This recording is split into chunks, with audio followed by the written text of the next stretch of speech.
Good afternoon, everybody. Welcome to this meeting of the Deep Creek Watershed Board of Zoning Appeals for August 17th, 2023. At this time, I'll ask you that you put all your cellular devices on mute or turn them off so we're not interrupted during the meeting. We have a quorum present, so I'll call this meeting to order. I'm your board chairman, Bruce Swift. To my left is board members Bill Ingram, Bob Hoffman, Mike Beard, and Haley Gillespie. We are your Deep Creek Watershed Board of Zoning Appeals. We are appointed by the Garrett County Commissioners and serve at their pleasure. The purpose of this board is to provide competent interpretation and full equitable application of the Deep Creek Watershed Zoning Ordinance.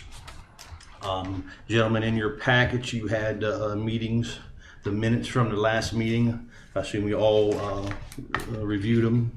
If I get a motion to approve, or So moved. in a second? Second. All in favor? Aye. Our minutes are approved. So at this time, we will move on to our the public hearing part of our docket today, which is this one here. Today we have one case. It's a special exception. This board hears different kind of cases from time to time, variances, special exceptions. Today's is a special exception. I would urge you, if you haven't done so, whether you're in favor or opposed to this special exception, to read the ordinance and understand it before you give any testimony up here today. Basically, a special exception is a permitted use in the zoning district. And we are mandated by case law, basically, that a special exception, again, being a permitted use, is going to be permitted unless we can prove, unless we hear testimony that leads us to believe that this particular use is worse in this area than anywhere else in the district. So I would urge you to, if you're opposed to this case, to limit your testimony to things of that nature and try to stay away from emotional topics and things like that. Help us help you make the best out of the situation, assuming, if this thing would be approved. So at this point, I will ask for whoever is presenting the special exception. Good afternoon, Mr. Chairman, members of the board. My name is Wayne Hebner from Alderson Hebner Welch. I represent TPE Energy, who is the applicant in this case. I will take a cue from this board with respect to how you folks would like to proceed here today. But if you are so amenable, I would envision doing a couple different things. I would envision telling you folks first what we think we're going to do here today. Then I'm going to call some folks up here to testify for you folks that are going to sit here, answer my questions, and answer your questions, any questions you might have related to this project. At the end of it, I'm going to do my best to be brief, to be economical with your time. Mr. Chairman has already touched on what my main thrust here is going to be here today, that this is a permitted use. A special exception is a permitted use, and oftentimes that can be a confusing concept when you're dealing with issues of variances one day and permitted use is the next. But as everybody on this board knows, we work from the supposition that what we're doing here today, which is a community level solar installation, is one that is permitted within the town residential zone. So with this board's permission, I'd love to come to the table here. I'd give you folks maybe a brief synopsis of what you're about to hear, and then we could go forward with testimony if this board is so amenable. Please proceed. You want to hear at the microphone? So I can go move out of it. Nobody has trouble hearing me. All right.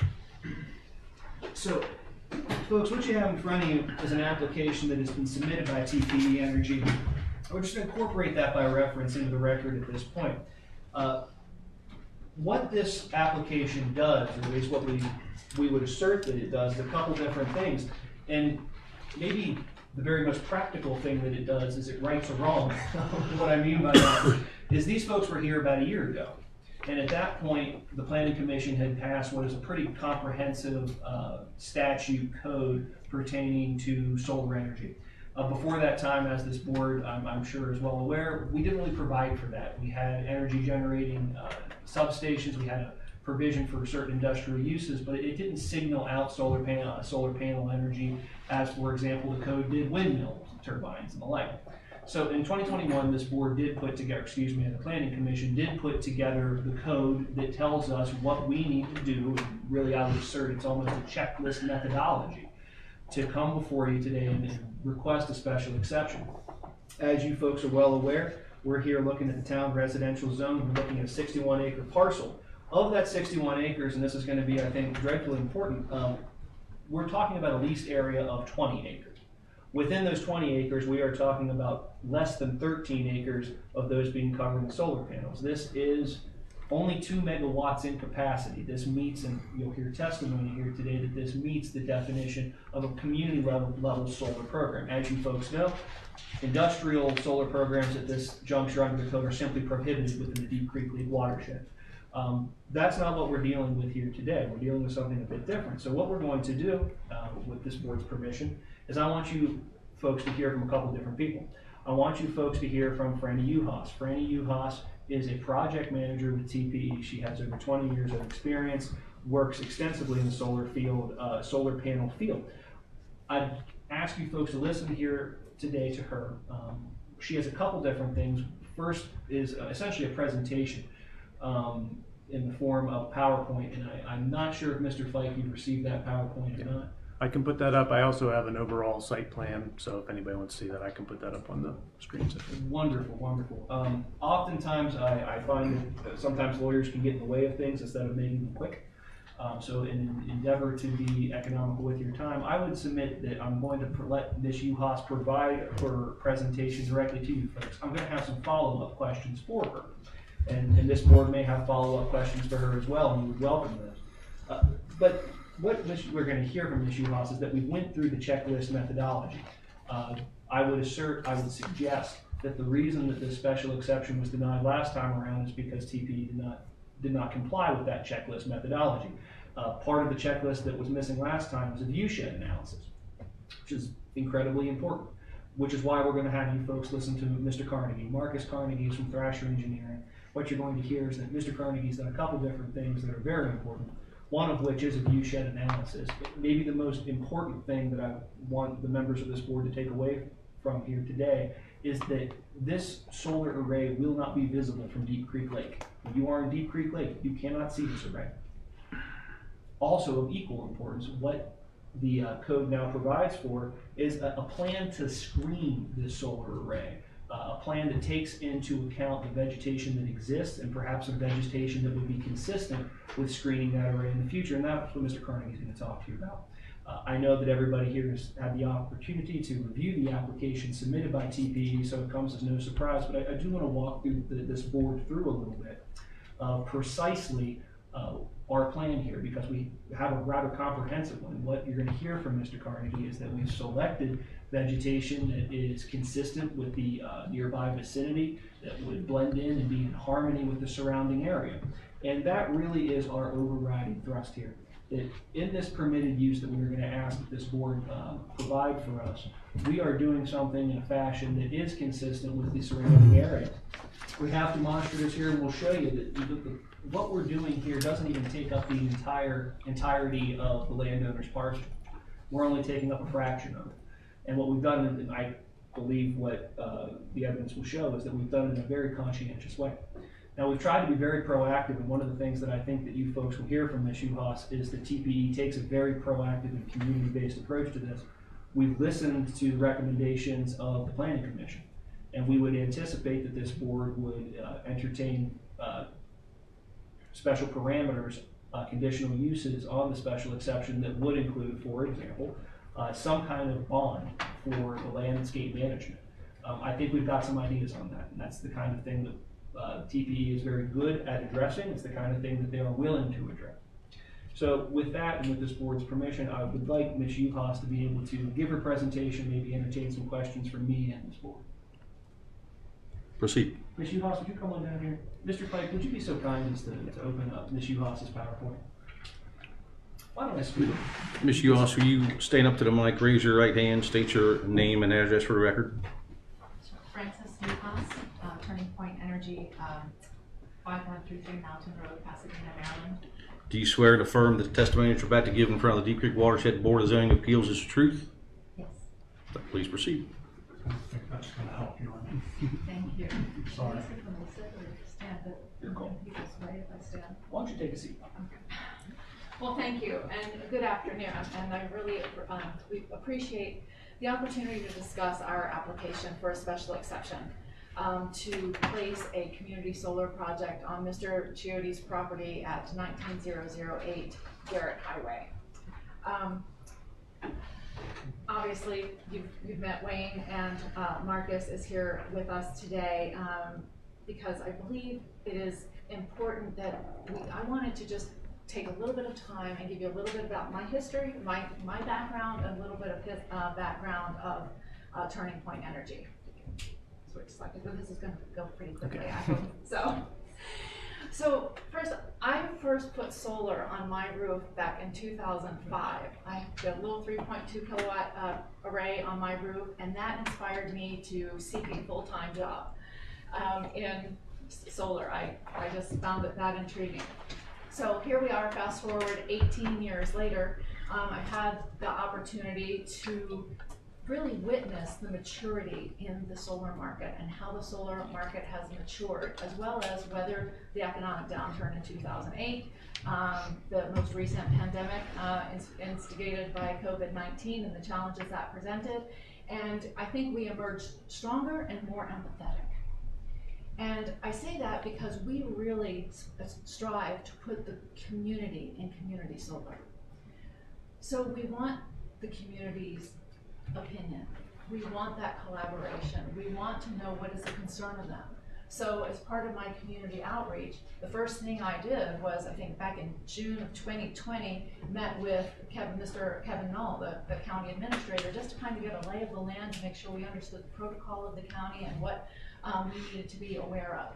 Then we met with Mr. Fike and hit the staff at the Permitting and Land Planning Office so that we understood the permitting process, the zoning requirements, to make sure that we didn't make any missteps as we went through the stormwater and erosion sediment control and grading permitting process.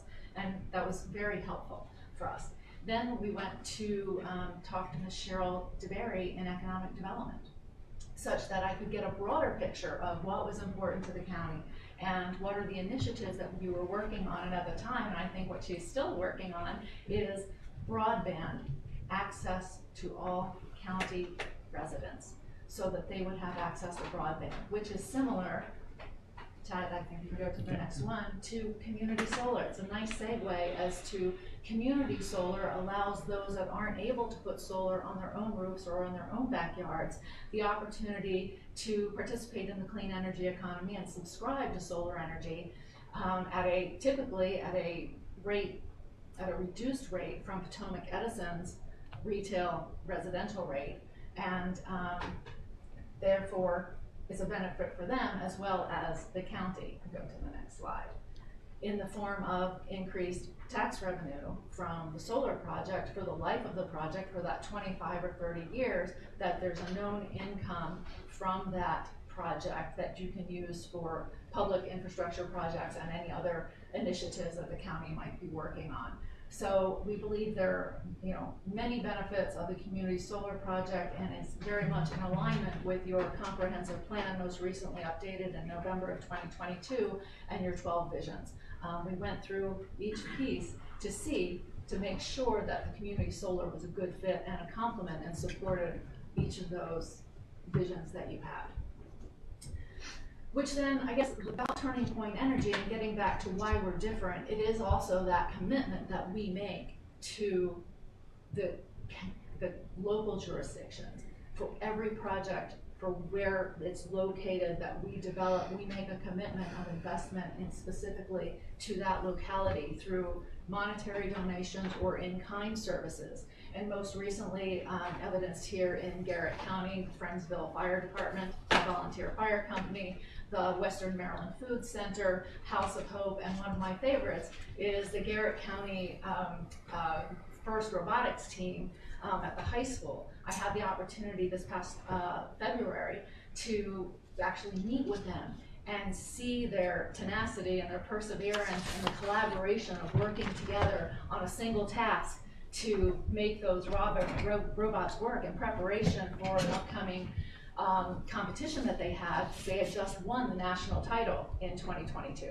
And so it's rewarding for us to be able to make those contributions and to actually see the outcome and to participate in that, as well as the learning opportunities. These are pictures here of Garrett County Middle School and Elementary School students who were able to visit one of our projects out on Spear Road, and the ability to have that teaching opportunity and educate the students. And again, I got goosebumps when I heard back that one of the students said it was the best day ever. So if we can inspire that kind of excitement in children, it just seems to be like a wonderful learning opportunity. So again, that's just some of the examples of the investments that we've made in the state overall. But getting back to neighbor feedback and really taking that, and I do want to thank those people that are in the audience that responded to me. I really appreciate. It's very hard to try to find, first of all, phone numbers for people or email addresses to actually reach out and talk to someone other than just sending a letter. And so I did reach out, and between last year and this year, the number one concern that people had was visibility. They just didn't want to see the panels. And I respect that. And I think what you'll see today that Marcus is going to present is the robust landscape plan and additional fencing in key areas to mitigate what might be potential areas of view. The second was impact to property value and the potential for a negative devaluation of properties adjacent to a solar project. In the past, we had commented that we had no evidence that there would be any devaluation of surrounding properties due the fact that there was next to or adjacent to a solar project, and there were studies that could be publicly available to support that. However, again, taking it seriously, we had a study commissioned, a property valuation study commissioned by a national, well-respected professional real estate appraisal firm, Cone Resnick, who has a very sophisticated, objective methodology for assessing that potential impact. And the entire report is included with our submission of our application. And bottom line, the conclusion was that there would be no negative impact to surrounding properties that are adjacent or in the vicinity of a community solar or a utility scale project for that matter. With regard to the other items, mainly health related, with health to negative impacts to human health, environmental health, or the water quality. There are many studies that we can cite and that we have actually posted to the frequently asked questions section of our website that I would encourage people to use as reference to support our claims that solar is very safe. It's materials, it's glass, silicon, and aluminum and steel, and those are not harmful to the environment or to human health. Just as an example, with regard to environmental or electric magnetic interference or electromagnetic issues, the World Health Organization has recently done a study that has concluded that the electromagnetic field created by a solar system is so minute and is so weak that it does not pose any harm to adjacent property owners. So with that, I would like to conclude. Those are just pictures. I think you've already probably seen and familiar with photos of different solar projects in the area. So honestly, at this point, we really do believe that, I think you go to the next one, that the solar project, Marcus will talk about that, so you can go to the next one, that the solar project really will be a quiet, congenial neighbor. It's just going to sit there. There's no noise, there's no traffic, there's no odor, there's no light pollution, and we believe that the landscape plan that we have provided will significantly buffer any areas that might have potential view, and we just ask that We love this area. I love this area. I've been vacationing here myself for the past 20 years. The past 4 years, we have rented the same house up on Mountain View because we love it so much. And interestingly enough, it happened to be one of the houses that Marcus picked to use for his view shed analysis. And it was just totally, we did not know each other were looking at it from that way. So we just would appreciate the opportunity to continue to work with the land planning and permitting and the other county staff here to situate this project and to contribute to Maryland's overall renewable energy goals that were put in place by the Hagan administration. Thank you. If the members of the board be so amenable, I'd like to follow up with a couple questions for Ms. Schuhaus. There's some additional testimony that I think needs to be induced that you folks should listen to, if you folks are so amenable. Good. Okay. Ms. Schuhaus, a couple additional questions for you, mostly in the way of nuts and bolts. Okay. I'm going to show you something that hasn't been submitted with the package yet, but I'm going to show you this. What is this? These are the specifications for the solar panels that we propose, the inverters, and the racking system. Okay. Now, just to be clear, what I've showed you isn't the exact solar panels you folks may use when it comes time to construction, but it is fair and accurate representation of the type and specification apropos to the type that you may install at the time. Correct. All right. You would agree with me this is an important demonstrative for this board to receive insofar as that it provides them with technical specifications for the solar panels that you folks are looking to use? Yes. Okay. Just very briefly, can you describe for this board, what is a ground-mounted solar collection system? It's a string of solar panels mounted on steel or aluminum racks this would actually be a single axis tracker, so it would follow the sun from east to west throughout the day. The panels would move in an east to west fashion throughout the day to collect the sun. Very good. And would you agree with me that the total height of the ground-mounted solar collectors here that we're proposing, including any mounts or frameworks, do not exceed 20 feet above the ground when oriented at their maximum tilt? Correct. Now, will this project be connected to the electrical distribution grid serving the state of Maryland? Yes. Okay, will it be located in the same electrical service territory as its subscriber? Yes. Be attached to an electrical meter of a subscriber or a separate facility with its own electrical meter? Sorry, be the former, not the latter. So there's a meter at the the Potomac Energy will have a meter that measures the amount of energy that's generated by the solar project that is disseminated to the Potomac Energy distribution grid. Very good. Project will have at least 2 subscribers without a limit to the maximum number of subscribers? Well, it's limited by the number of kilowatt hours generated by the 2 megawatt solar project. So, which is about 350, probably 350 families. And apropos to that point, you would agree with me that this project does not exceed 2 megawatts as measured by the alternating current rating of the system's inverter? Correct. Okay, now that I've got all the boring technical stuff out of the way. A couple questions with respect to this property in particular, because I can represent to you, I can tell you that it's generally this board's practice to go out and visit the spot. So I would assume for a moment, Ms. Schuhaus, that they have familiarity with it. If they go out there, they may find that there are trees being timbered. Would that be correct? I believe I had yes. Okay. Just for clarity's sake, that timbering process is separate and apart from this project, correct? Correct. All right. So in other words, this timber is being harvested irrespective of whether this board of appeals has granted this special exception or not. Correct. Now, have you folks at TPE had the opportunity to engage Thrasher Engineering to do a couple different kinds of studies? Related to the design of the community solar project, yes. Exactly right. Mr. Metz, if I could impose upon you, if I could tender this spec sheet to you, maybe to make part of the record for you. Absolutely. Thank you.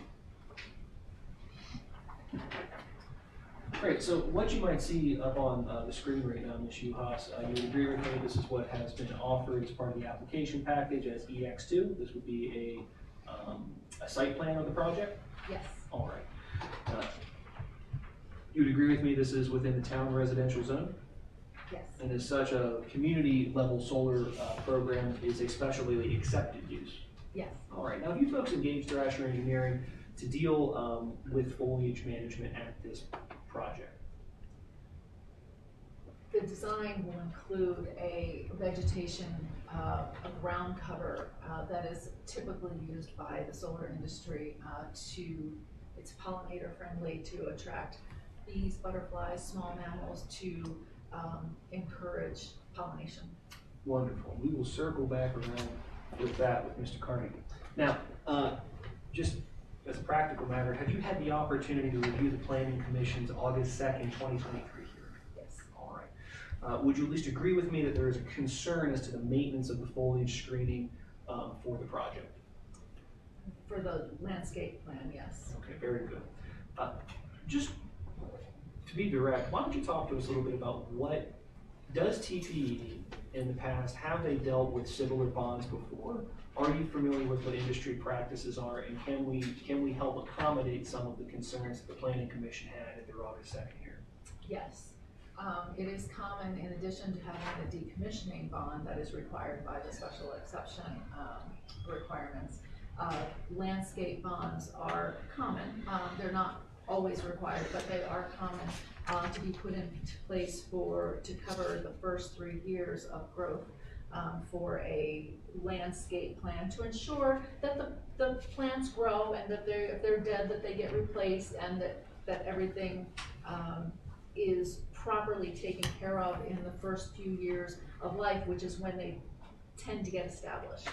Okay, well, talk to me a little bit about if this board were so inclined to grant this special exception, what, if any, kind of conditional use pertaining to bonded landscape management would we take the position makes sense? You know, long and short of it, you do a lot more of this than I do. What do you think makes sense as far as bond goes? To certainly cover the first 3 years of growth. Would you folks be amenable to an inflationary increase on that bond? That would make sense. Okay. Now, I know that we're kind of at the beginning part of this process as opposed to the end, but just you would agree with me that when it gets to the permitting side of this, if this court, if this board allows the special exception, there's going to be a process by which there's an independent engineer that goes out and more or less decides what kind of bond is going to back the decommissioning process. Does that make sense? It is my understanding that that's how it works, yes. Just very briefly, can you explain the decommissioning process? Well, in the high level is that all of the equipment, the panels, the racking system, the inverters, the transformers, the equipment pads are removed at the end of the life of the project and disposed of properly. Okay. Maybe the most important question, is TPE able to bear the cost of that bond? In other words, is TPE in a position to go out, not only bear the cost of the independent engineer to go out and estimate the cost of the bond, but the bond itself? Yes. And that's something you folks are prepared to do? That is common practice in this industry. Okay. Kind of circling back around to the solar panels, what, if any, hazardous materials are involved with solar panels? There are not. As I said I think in my presentation earlier when we were talking about the specifications, the panels are typically silicon enclosed in glass with an aluminum frame. There is some copper wiring used to actually wire them and string them together, but the panels themselves are not toxic. Okay, do they create any odor? No. With respect to these panels will move, will they not? Yes. So talk to me about what, if any, sound that produces. So these motors do make a small sound. So every 15 minutes or so, as the sun moves across the sky, the panels will travel with them, and so there is a small hum to the motors. But even included in the specification information with regard to noise levels, it certainly complies with the Maryland noise ordinance. I believe it's 65 dB during the day and 55 dBA in the evening. Did the folks at TPE, did they go ahead and prepare a glare study analysis in this matter? Yes. All right, and that's included with your application? Yes. All right, so we've included with the application not only the code and resonance study regarding property values, but also the glare study and analysis. Correct. And this, in fact, would be a copy of that glare study Yes. analysis. In short, what, if any, glare can we expect from this project? There was, given the receptor points that were used, there was no glare anticipated from the project. Would it be fair to say that you expect or anticipate a nuisance in the form of glare to the adjoining properties of the neighbors? Correct, I would agree with that. What efforts have you made to engage with the public? As I described earlier in the presentation, we started that process very early on in June of 2020, and then early last January, I guess December, January of last year, made efforts to meet with the Property Homeowners Association, the Paradise Ridge Homeowners Association, the Laurel Ridge Homeowners, or the Laurel Brook Homeowners Association, as well as individual property owners, and then most recently when Mr. Metz had sent out the letter notifying of this hearing, again, wanted to follow up to see if there were any additional questions or any additional concerns in addition to the ones that we had already spoken about. All right, any thoughts on how this project would help with the stewardship of the land and water surrounding the environment? Well, that's interesting because the solar is not permanent. It is not a permanent structure. It's not a permanent development. So as we discussed, there is a decommissioning plan there, as dictated by the ordinance. It's very specific to what the steps need to be to remove all of the equipment so that the land can really be restored to its original condition, and then the landowners, the Chodies, can certainly decide how they want to develop it or let it grow again with timber, farm it, whatever they decide to do with it.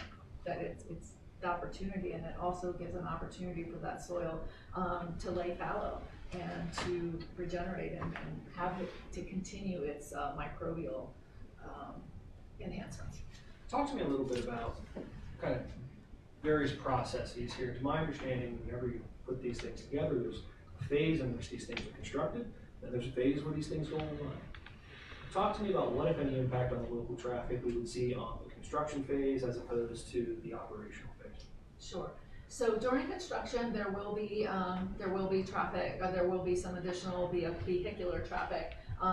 Probably be 3 days worth of actual delivery, big truck delivery of materials, the panels, the inverters, and transformers that would require a large truck. Other than that, it would just be the installation crew on a daily basis, probably for a 4 to 6 month period, depending on weather, on how long the construction actually takes. Once construction is completed, there are most of the system is monitored remotely, so just preventive maintenance on probably 3 times a year to keep the ground cover vegetation mowed and to do any preventive maintenance. And obviously, if there is a problem that there's an inverter or a panel needs attention, someone will come out on site, but it's very infrequent. Okay. Now, I'm going to get into this a little bit more, Mr. Carnegie, but you would agree with me that the site plan that is attached to the application, the site plan that we are submitting to this board in support of our special exception application, has a setback of a minimum 100 feet from any of the property lines, correct? Correct. Okay, very good. You agree with me the total height of ground mounted solar collectors does not exceed 20 feet? Correct. In this case, about eyeball value, how high do you think these are going to be at their maximum tilt? Maximum, probably 15 feet, probably even less than that, probably closer to 12, but we're going to err on the side of caution. All right, very good. With the glare analysis study that you folks have provided, you would agree with me that there would be no nuisance to any occupants of the neighboring parcels or persons traveling in the neighboring roads as a result of the glare? Correct. All right, very good.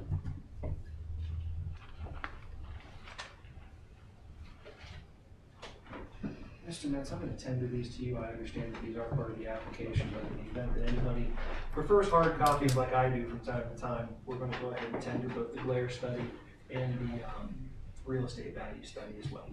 I have no further questions for Ms. Uhas. You folks are absolutely welcome to have any questions for her. She's willing to answer. Do the board members have any questions, Mr. Ross? Bob? Yes, sir, I do. Ms. Uhas, could you tell us, based upon the solar panels that are likely to be installed, which I realize may not even been constructed yet, but what is the life expectancy of the solar array based on those panels? So the panels are warranted for about 25 years, Mm-hmm. but we have actually seen a useful life of longer than that. it's not uncommon to expect 30 years. The panels that I have are still producing at about 95% at 18 years. Very impressive. Yeah, it is. I don't have any other questions. Bill, That was the only question I had. do you have any other sites in the county? Yes, we do. Can you tell me where? Sure, we have the project that's at Gap Run and Friendsville, and on Spear Road, Aiken Miller Road, Spear Road in the county, and we have currently permitted just recently 2 projects, one in Mountain Lake Park and one off of Smouse Road. These 2 that you refer to are up and running and producing? The ones in Friendsville and on Spear Road, yes. And Okay. those were the ones you saw in the picture that we had the field trip to. Okay. How long did it, are they of similar size to this one? Yes, they are both 2 megawatts and comply with all of the rules of the community solar program. And how long did it take to, from once you started, you say 4 to 5 months to? The actual construction. Yeah. There were some of that was at the beginning of the pandemic, so there were some delays associated with all of the delays that we experienced during the pandemic. So those projects took a little bit longer. The one on Friendsville Road actually was right at probably the 6-month mark. Okay. I believe the one on Spear Road was a little bit longer. Friendsville Road. Or it's a Gap Run Road and 29. 42. 42. Okay. Is that the one we see going down 42? Yes. Okay. Okay. You said you've talked to all the neighbors that you were able to. Any letters of endorsement for your project from the neighbors? Not from, didn't get a letter of endorsement, but there was one gentleman that was actually there were a couple that were supportive. They didn't actually, write letters. They were supportive, and then another one was actually interested in leasing their land for solar. Did we have any letters in support? Did we We receive did. that? I passed them out to be read if Okay. needed. Okay. There were 4 letters received in opposition from the Laurel Brook community, I believe, in general. Any in support? No. Okay.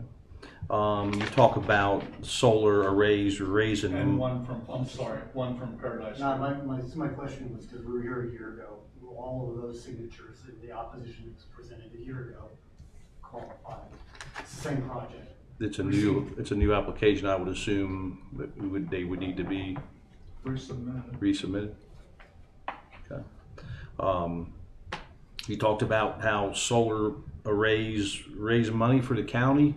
Did you say that they were income producing for the county some way? Just not the arrays themselves. So it is my understanding that the acreage that the solar array occupies, it will be now assessed at a higher rate than it's currently assessed, given the commercial use. Okay.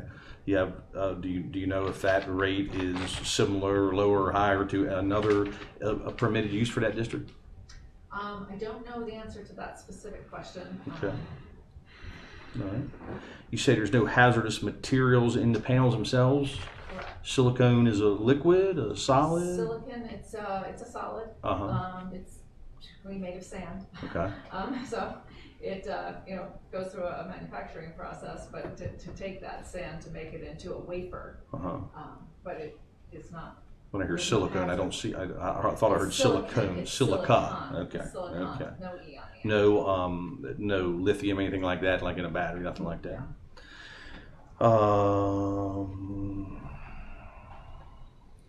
In a decommissioning type scenario, the panels are disposed of in an approved site out of the area.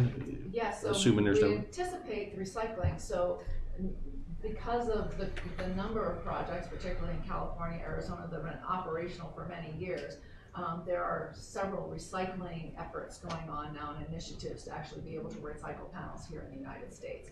And Solar Energy Industry Association has a working group that is just focused on that. So we should have more information about that over in the coming months and year or two with regard to the status of recycling capabilities here in the United States. But yes, they are. It's perfectly. They are accepted in a municipal landfill. They are. If they had to go that route. But they are.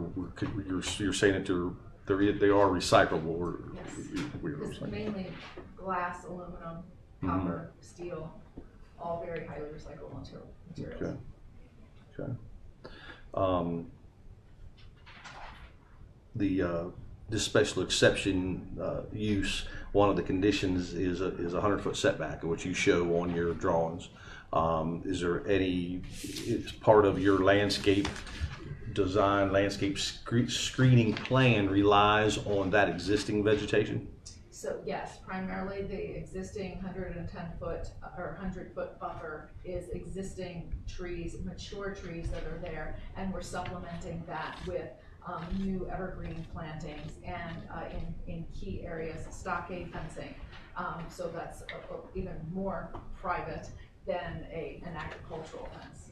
And how was it determined? You did a study, a view study, and that when I look at the screening, the additional screening that you're providing, specifically evergreens at this point, it's kind of, it looks like there was a purpose to it. How was that determined? Yes, it's based on the viewshed study that Mr. Carnegie will be presenting. So he observed a spot where the natural vegetation wasn't screening, and he supplemented it with this type of thing.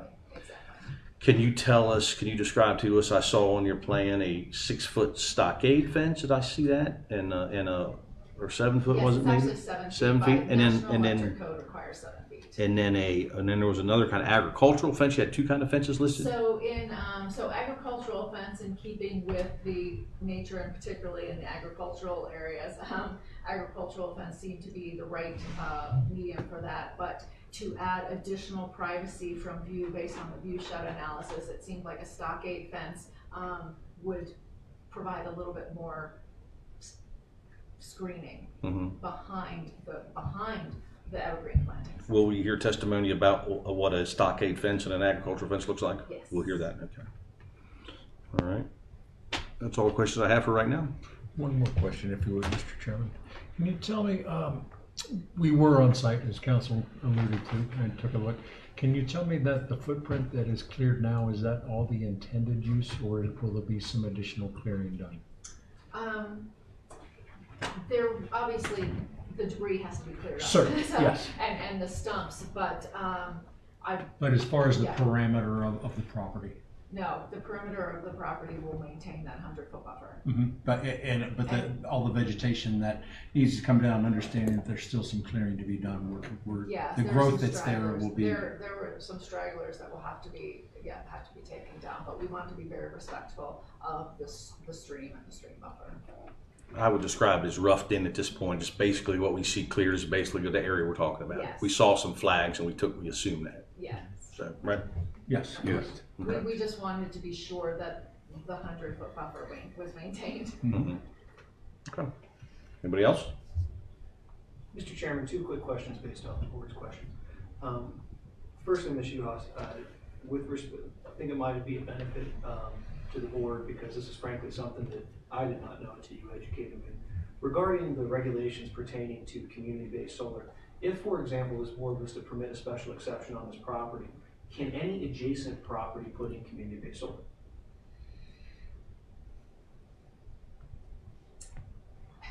No, not at this time. Under the current regulations? Not under the current regulations, and I think it would be very difficult to have a project adjacent. Interconnection viability is the #1 determinant of technical viability of a project.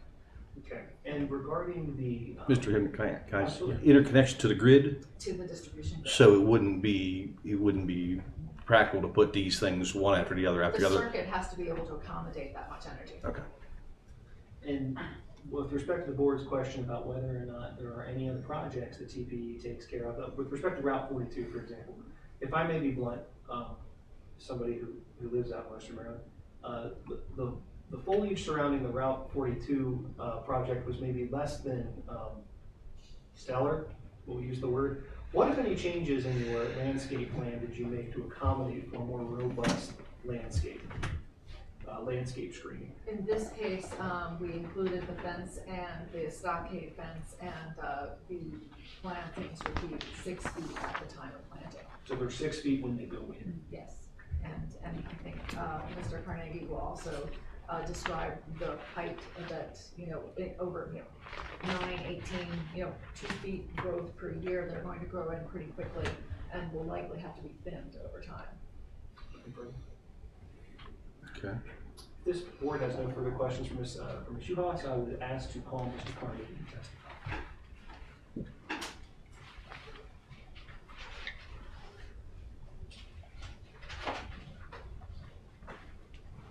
Mr. Carnegie, speak your name, state your name and address for the record, please. My name is Marcus Carnegie. My address is 446 Cividen Street, Morgantown, West Virginia. Raise your right hand. Do you swear and affirm to tell the truth in this testimony you're about to give in front of the Deep Creek Watershed Board of Zoning Appeals? Yes, sir. Thank you. Please proceed. Mr. Carnegie, can you explain your position to the board? Yes, I'm a project manager with Thrasher Engineering. I've worked with Thrasher for about 5 years, professional landscape architect, and I've been practicing for about over 17 years now. Okay. Just tell us in more of a general sense, what kind of skills are necessary for your profession? To be a project engineer with Thrasher Engineering, what kind of skills do you have? So as a project manager at Thrasher, I oversee design, engineering, permitting, and oftentimes construction of residential and commercial development projects. What, if any, kind of education do you have that has gotten you to this point? So I attended West Virginia University for 4 years, a Bachelor of Science in Landscape Architecture, so in the early 2000s, and then from there, just professional practice. This board is probably well aware, but for the record, what, if any, experience does Thrasher Engineering have in creating site plans and viewshed analyses? So Thrasher Engineering has been an engineer in northern West Virginia and in this area for 40 years, and we've been preparing site plans the entire time. We do utility projects, we do residential commercial developments, industrial scale projects, and oftentimes, especially with a lot of the larger commercial and industrial projects we do, there's a lot of opposition from neighbors and adjacent property owners and stuff are concerned. And so we often develop site plans to show them what's being done, and then the viewshed analysis so they can understand what they can expect to see from their properties. Has Thrasher been engaged with respect to the project we're here about here today? Yes. And has Thrasher had the opportunity, and you in particular, to prepare site plans to that point? Yes. Okay, very good. If this board would indulge me, I probably need to get my calisthenics in. I'm going to do a little bit of walking around, if that's all right. Now, I know Mr. Fike has the ability to put some things up on the board. Maybe between that and the old-fashioned way, we can show a couple different things. Maybe the first of which is, Mr. Fike, if you could be so kind to put up EX1 that was submitted with the application.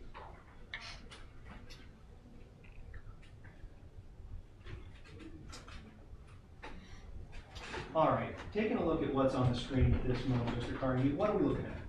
So this is the proposed site plan for the GA136 site. We're showing, with this plan, we show the existing conditions. There's the surveyed property boundary on there, delineated streams and wetlands, the tree line, existing tree line on the site at the time this was prepared.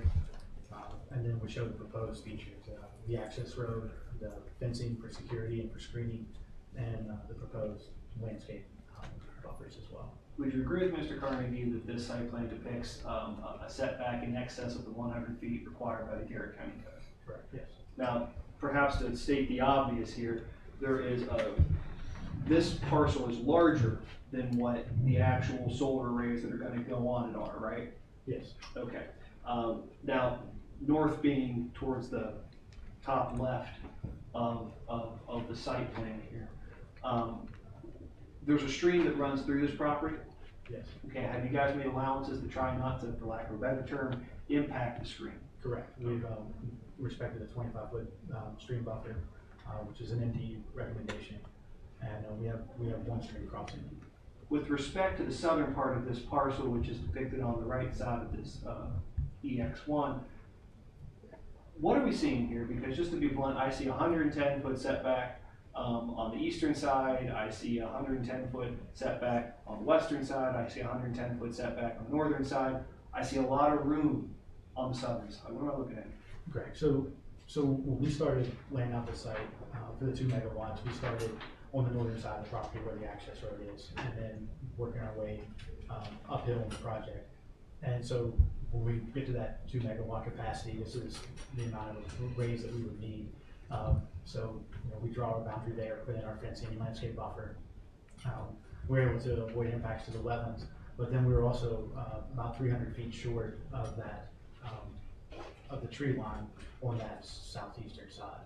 So in addition to the 100-foot required setback, the existing tree buffer that we would have, we have an additional 200 feet there.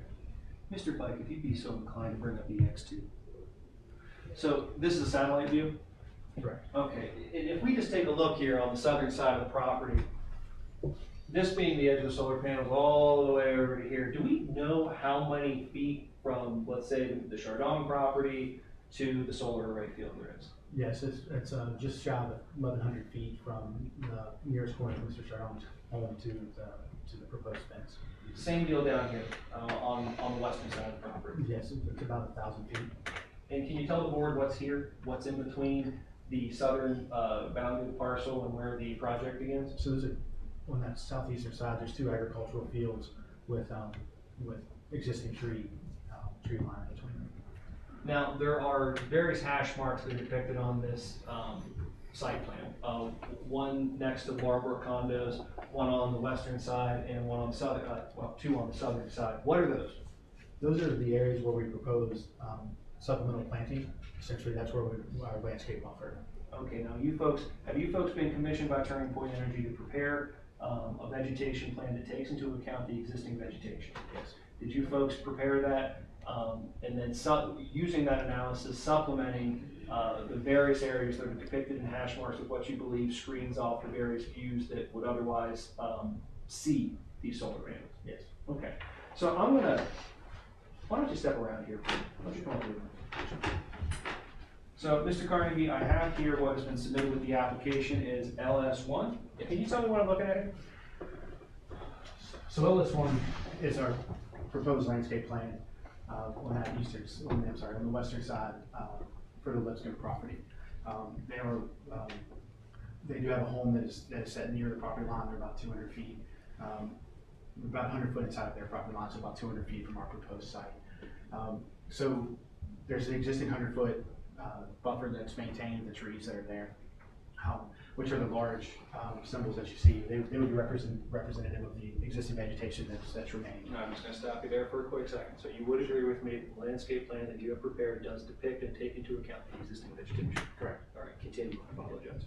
So we have the existing vegetation in there, and this is representative of what we would see there with that existing mixed hardwood forest.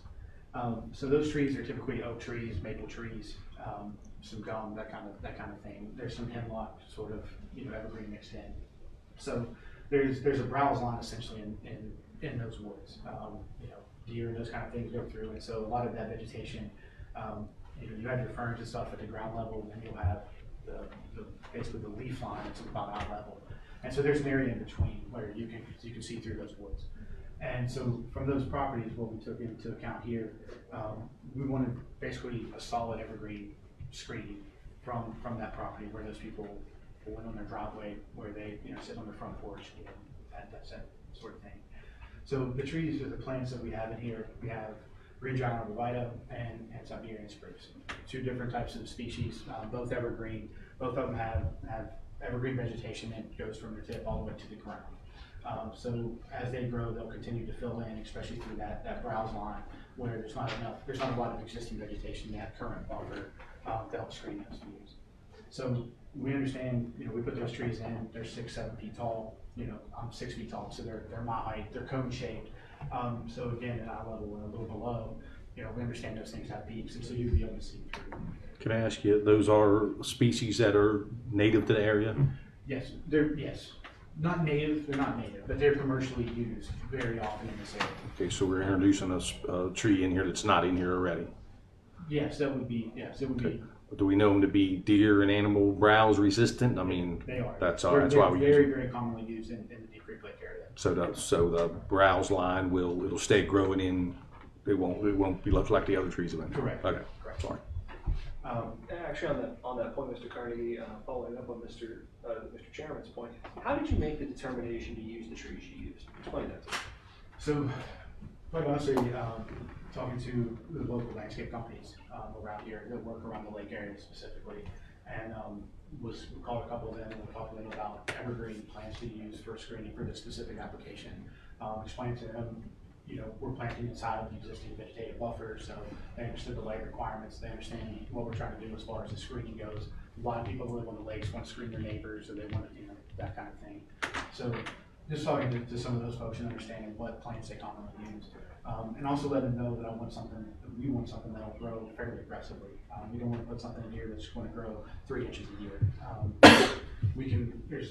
There's commercial limitations to what's available from a height standpoint. It's really hard to get enough plants that are 12 or 15 feet tall. You can get them, but they're very hard to find. It's just not, it doesn't make a lot of sense. But these are commercially available. They have a good growth rate. The Siberian spruce, they typically grow about a foot a year on average. The green giant otherwise grow about double that. So they'll grow 1.5 to 2 foot a year as a conservative estimate. Very good. Now I'm going to show you, because my guess is Mr. Fike's probably ahead of me on this, on LS2. Why don't you go ahead over to that screen where Mr. Fike has that up. All right, so we're talking about LS2. What are we looking at here?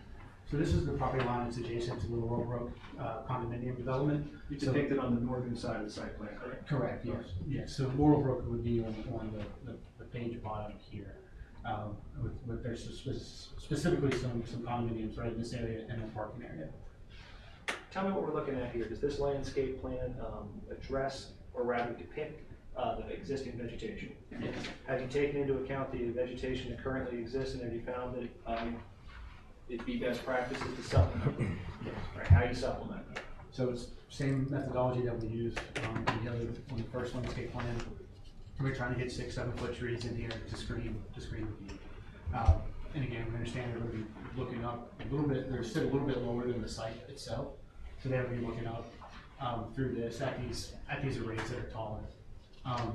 So again, understanding that those plants, when they go in, they're my height, and you're trying to screen something that's a bit taller before that. And in fact, you'll be able to see between those trees initially. Along the property line here from this corner, we're proposing this stockade fence.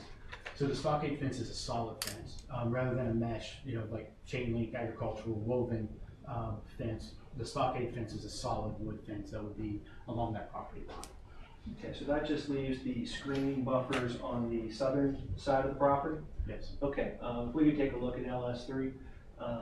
With respect to LS3, what's depicted here? So, like the other two, we have the existing vegetation, representative of the existing vegetation that will be left this is within the 100-foot buffer. We didn't continue for the other 200 feet of trees that extend beyond that. But again, looking down through, basically from the Paradise Ridge development, we have the solid landscape screen that's planted along the property line. Okay, and not to beat a dead horse, but if we take a look at LS4. Well, and in addition to that, also, I just want to point out on LS3, we also have the entire lawn, this entire southern boundary is also the stockade fence. So that would be behind the landscape screen on that southern side.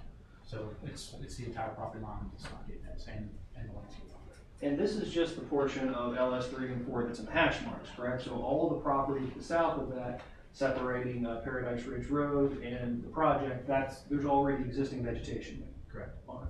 And if we could just look at LS4. Okay, so LS4 is on the southwestern side. So the Paradise Ridge development is in this area. So again, looking down, the continuous screen, there's an existing field here that's open. So we have the existing vegetation along the buffer a bit. So we continued the landscaping up through that, knowing that there's our homes up there, so to help screen the view of the far corners of the site. And then the same thing, we have the stockade fence as a backer on these two segments of the array. Very good. Now, in preparing this landscape plan, deciding what to plant and how to plant, did you take into account the maintenance that would be required for the plantings? Yes. Explain that to us. Walk us through that process. Okay, so we put these trees in, plants grow. right? So you put them in, you try to get a fairly continuous buffer early on, but they grow, and so they, obviously they're gonna start interfering with each other. So it's gonna require annual inspection and annual maintenance. One, you wanna make sure the plants are staying alive. So that'll be an annual maintenance to go out and check on those plants and make sure that everything is doing what it's supposed to be doing. Replace anything that's dead, if another tree falls on a tree branch or something like that, just sort of that upkeep that goes with it. Additionally, we want to look at, our proposal is for every 3 years to have somebody go out to the site. Somebody like a certified arborist to actually look at plants from a plant health standpoint, any pruning that needs to be taken care of, any maintenance of those plants, just to make sure that they're staying healthy.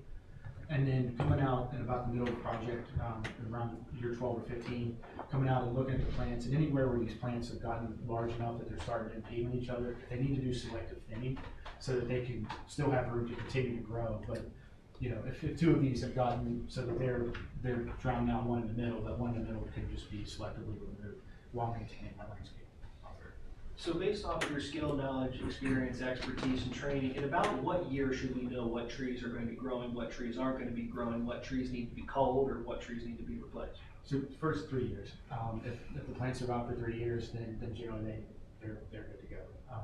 That first 3 years is when we always require a landscape contractor to warranty the trees for the first year and to come back and replace anything that hasn't survived. But generally 2 years after that, anything that's alive at that point, it's generally viable and it's established, and it doesn't need much more maintenance or care as far as watering or anything else. Okay, now if I can turn your attention to the other study you folks prepared, did you folks have the opportunity at Thrasher to prepare a viewshed analysis? Yes. Just very briefly, can you describe for the board what a viewshed analysis is? Yeah, so a watershed. Everybody's familiar with a watershed. A watershed, you pick a point, you pick an area, and you outline what contributes to that as far as drainage goes. That's how you define a watershed. A viewshed is similar, in that you pick a point or you pick an area, but instead of drainage, what you're looking at is visibility. So we prepared a viewshed analysis for this site area, for the proposed site, so that we'd understand what surrounding areas, what other areas that are within about a mile and a half of the site would be able to see the site once it's developed.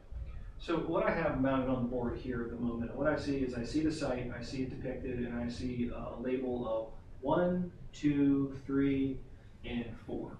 What is this depicting? What is this? So based on the results of the analysis, these 4 areas are the 4 areas where there was visibility, and visibility coupled with the existence of existing residential homes. And so those are the 4 areas that we continue to do an additional analysis on, so we understand, what those would look like, what it looks like currently, what it would look like if the arrays were constructed with no screening, and then what the arrays would look like constructed with screening. How do you folks do that analysis? Can you explain to us how you make that determination? Yeah, so the viewshed analysis, the viewshed study itself is done in ArcGIS. ArcGIS is, it's a modeling software basically for land. It's very powerful. It allows you to put in multiple different data sets and to be able to cross-reference information. Here, what we're cross-referencing is the topography of the site, the location of the site, the buffer of the site as far as the 100 foot of existing trees, the height of those trees, and then the height inside the area itself that we're concerned about. In this case, worst case scenario, 15 feet off the ground. So if we could take 15 feet off the ground inside this pink area where the arrays would be, understanding that there's a 100 foot buffer of on average about 65 foot tall trees, where is that visible from? And so we put all that into the ArcGIS software, which is the industry standard for doing these types of analysis, and it puts out a map. Basically, it's a heat map, which is the yellow areas that you see here, is where it says that some portion of that pink area, 15 feet off the ground, might be visible. The analysis on that doesn't take into account. We didn't plug it in for an existing vegetation of any of these surrounding areas. Only the 100 foot buffer. That's all it depicts. So if there were no trees, somewhere in this hot area here, you standing here, you'd be able to see, you know, some corners or some portion of our site. So would it be fair to say that the model that you ran essentially assumes that there are no trees outside of that 100-foot buffer? Correct, and so the computer is only as good as the information you put in it. So you put that information in, you get the data out, and then we apply professional analysis to it and decide, you know, where to go as far as additional analysis go. Okay, now I know that this is attached to the copy of the application, but I'm just going to tender the viewshed analysis narrative to Mr. Metz to be made part of the record again if anybody would like to take a look at the hard copy. Mr. Carnegie, same deal here topographically, I imagine? Yes, yeah, just wanted to be able to, so once we had understood those hot areas, we really wanted to be able to see graphically, you know, the topography and maybe understand why some of those areas were visible or why they would be able to see our site. And so this is just a publicly available USGS map that shows topography with that same overlay as far as the yellow visibility areas. And so that was one of the things that we took into account as we were looking for the areas to do our additional analysis. So not to point out the obvious, but the yellow areas are high spots. Those are, I'm not saying hot spots, like areas where you could actually Well, see. explain it to a lawyer, are those tall spots? No, they're not. Okay, They're not. all right, very good. Okay, so, kind of going back and making reference, tell you what, Mr. Fike, if it's possible, can you pull up, I don't have that one. okay, all right, that's okay. We can do it this way. So, the viewshed analyses that you've run, tell me if I'm wrong, but essentially what we've done is we've got viewpoints from 1, from 2, from 3 to 4, what they look like without the screening and what they look like with the screening. Correct. Okay, And existing conditions as well. very good. So, if we take a look at 1, for example, 1 being the view from Laurenburg. From. What did you say? From Laurenburg, I Okay, thank you. Okay. It's a good year, easy. No, it's okay. All right, so tell me what I'm looking at here. This is viewpoint 1 from Laurenburg Drive. Yes, this is standing in the parking lot at Laurel Brook, looking into our site, in the nearest property line. That'd be nice if we could see it. You're welcome to come look. Okay, or we can look at it later, but I'm That sure. camera's not working very well for some Oh, reason, okay. so. I'm sure there's a couple people that would like to see that. Yeah. Should we look at it now or? We can look at it from, if you turn your easel around, the camera in the rear will That's pick what I was that looking up. for. I was trying to find the camera. Sorry. And then you should be able to zoom in on that. Okay. Because theoretically, the members of the board, you folks can see this depicted this direction? Mhm. Okay. I like it there. Okay. Okay. So Mr. Carnegie, what am I looking at here? So this is existing view from Laurel Brook. All right, this is just as is. As is, yes. What time of year, Mr. Carnegie? This was in the winter time. So we wanted to do a leaf off. We Yep. went out to get pictures when the leaves were off. We understand that you have a long winter here, so. And we'll make the representation that we run the model with, so we'll depict that for you folks. So what do I have? This is a little bit harder to see. You really can't see the solar panels. But taking a look at it, can you tell using your software, tell me what we're taking a look at here. So what we're doing here is trying to get an idea of what the panels would look like back in the site. And then usually we use a person for scale. The person here is standing at the property line. So it's a 6 foot tall person standing there. It's a silhouette to graphically represent what that would look like. And then the solar panels themselves are projected 100 foot back into the site. You can kind of see, you can see the linear lines of the solar panels back in the back. And this again is without any screening in the wintertime. Those would be the lines that are pretty much going through the waist of the scale image, the scale person. Yeah, yes, these blue lines here. That would be panels.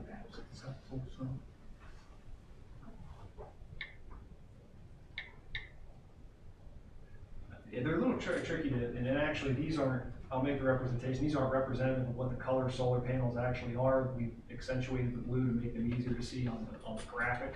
Yeah, when we were showing more realistically with it's a darker glass, but it was blending up the tree trunks and it didn't present well. Okay. So, what are we taking a look at here?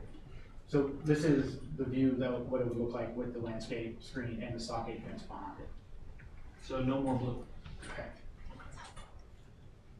Sorry? That's great. All right, and as promised, the first picture of without the landscape screening was vegetation off. You folks ran a model for vegetation on? Yes, well, we did it, yes, this is, basically representative. This is computer generated as far as with the leaf on condition. Understanding that, you know, the understory, the browse line, that kind of stuff, and it's not, you don't, with existing vegetation, you don't get full screen. And this is with the screen? Correct. Okay, again, no blue. All right, tell me what I'm taking a look at here, Mr. Carnegie. So this is from the edge of the Lipscomb property, which is on the west side, looking down their driveway towards the site. Their home is just off the page to the right. What am I looking at here? So this is the same view. Again, this is a wintertime picture, leaf off condition. We have 6 foot tall person who's standing, we have the projector at the property line, and then you can just see the array back in the back, the blue line. That would be 100 and about 120 feet off the property line itself. What are we looking at here? And that's the solar panels with the landscape screen and the stockade fence in place. No more blue.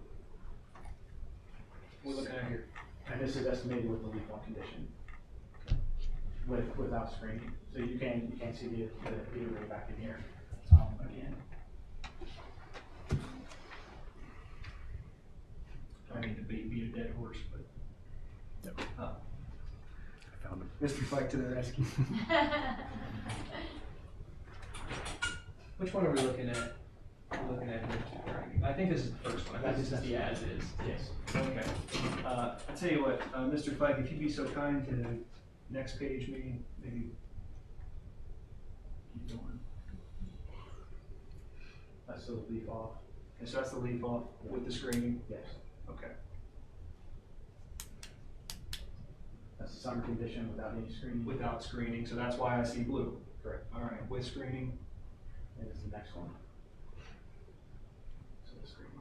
Okay, very good. Now that was at the Water Wheel Road, that was the 2 on our overall view shed analysis. All right, let's go on to 3. 3 shows the view from Paradise Ridge Road. Yes, from the road itself, looking down. All right, so tell me what we're looking at here.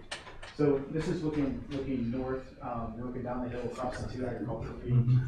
And then you're looking down into the site, you can see the second agricultural field hill here. And then this is the beginning of the tree line.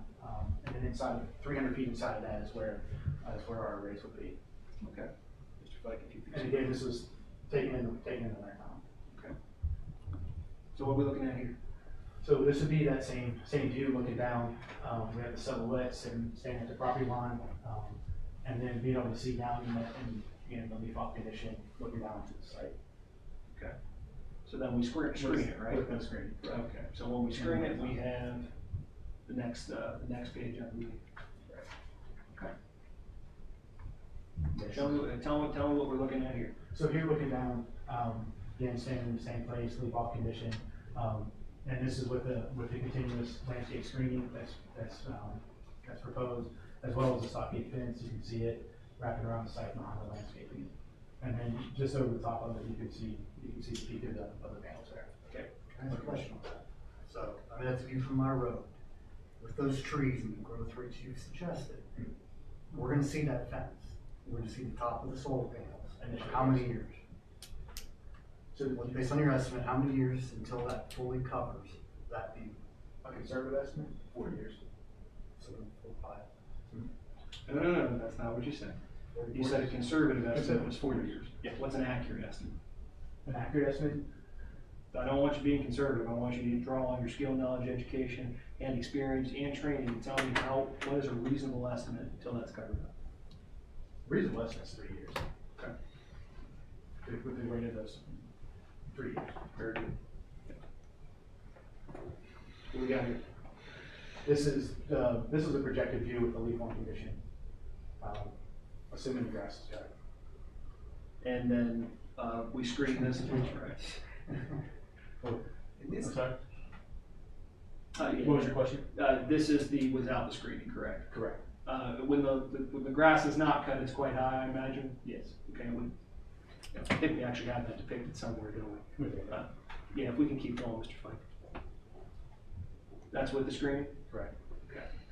And if we could keep going, Mr. Fike. The grass is up? Yes. And I From think, from the road, I think that's pretty much everything on Could we see Laurelbrook again on here? Because I was having a hard time seeing it there. I'm sorry. I'm not disinclined to accommodate. If this board would indulge, I'm fine. That's fine.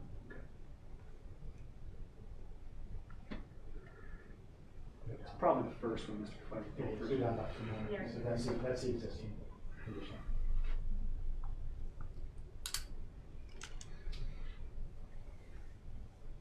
Without the screening. Correct. And then with the screening. And we'll have without the screening vegetation on during the summertime. And then we have with the screening vegetation on, or excuse me, with the screening vegetation there. Thank you. So rinse and repeat over and over. I have one more clarification. So the pictures you had at Paradise Ridge, especially with the grass, those are taken from ground level. That's it. They're not. There's somebody sitting on the road taking. No, they're not sitting. No, I'm not. They're actually standing up. Okay, I'm gonna stop you right there. You'll have a chance to ask questions, talk later, okay? That's So, all. okay, I don't want you talking about it. He's presenting to the board, so I'll let you go for a little bit, but, okay.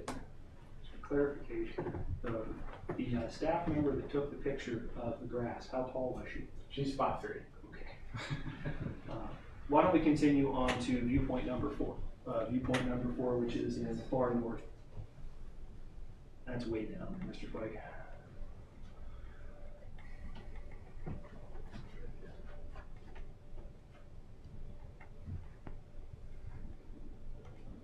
There we go.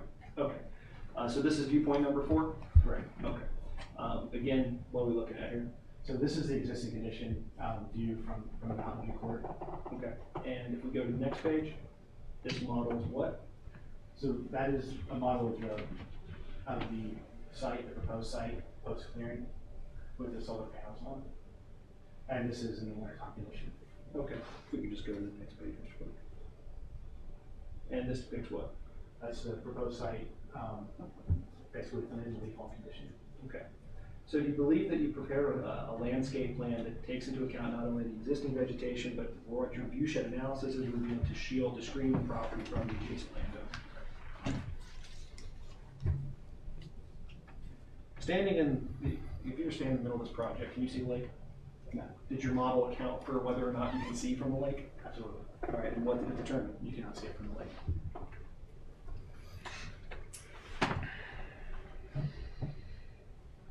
All right, just kind of go through some of these things. You're familiar with the Garrett County Comprehensive Plan? Yes. You agree with me that landscape plan that you put together accommodates that comprehensive plan? Yes. And zeroing in with projects located on the town residential zone, is it suitable for the property in question, designed to be in harmony with and appropriate in appearance, the existing intended character of the general vicinity? Yes, the landscape we presented here is absolutely in compliance. Okay. I have nothing further from Mr. Carney, obviously, at your folks' disposal. Board? I have nothing. Haley, got anything?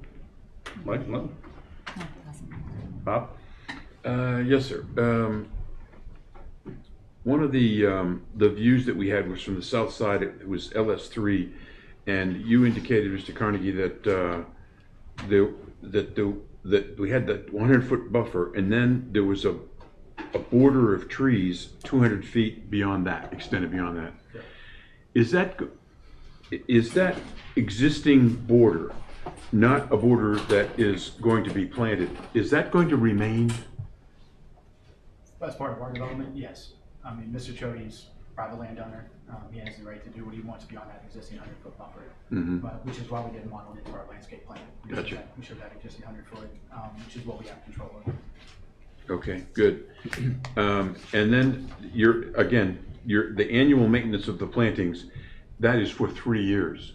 Does any? No, it's longer than that. Yeah. So the annual inspections of the trees, 3 years was what is to get established. You know, once plants have been in place for 3 years, if they're living, we understand they're generally going to keep going.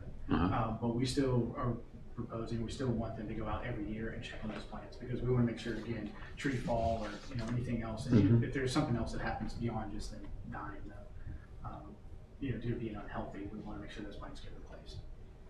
So there's no limit to how long that will be done. Correct, it'll be a life project. Gotcha. annually for the life of the project. That's all I had, Mr. Chairman. Thank you, Mr. Carnegie. Anticipated a lot of my questions there again, Bob. And just for the record, the plantings are going to be, do I understand, 10-foot off center? Yes.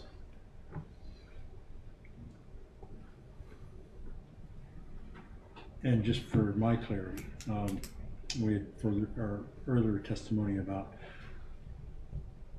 the vertical growth of the trees, and you've addressed to some degree the maturity of the,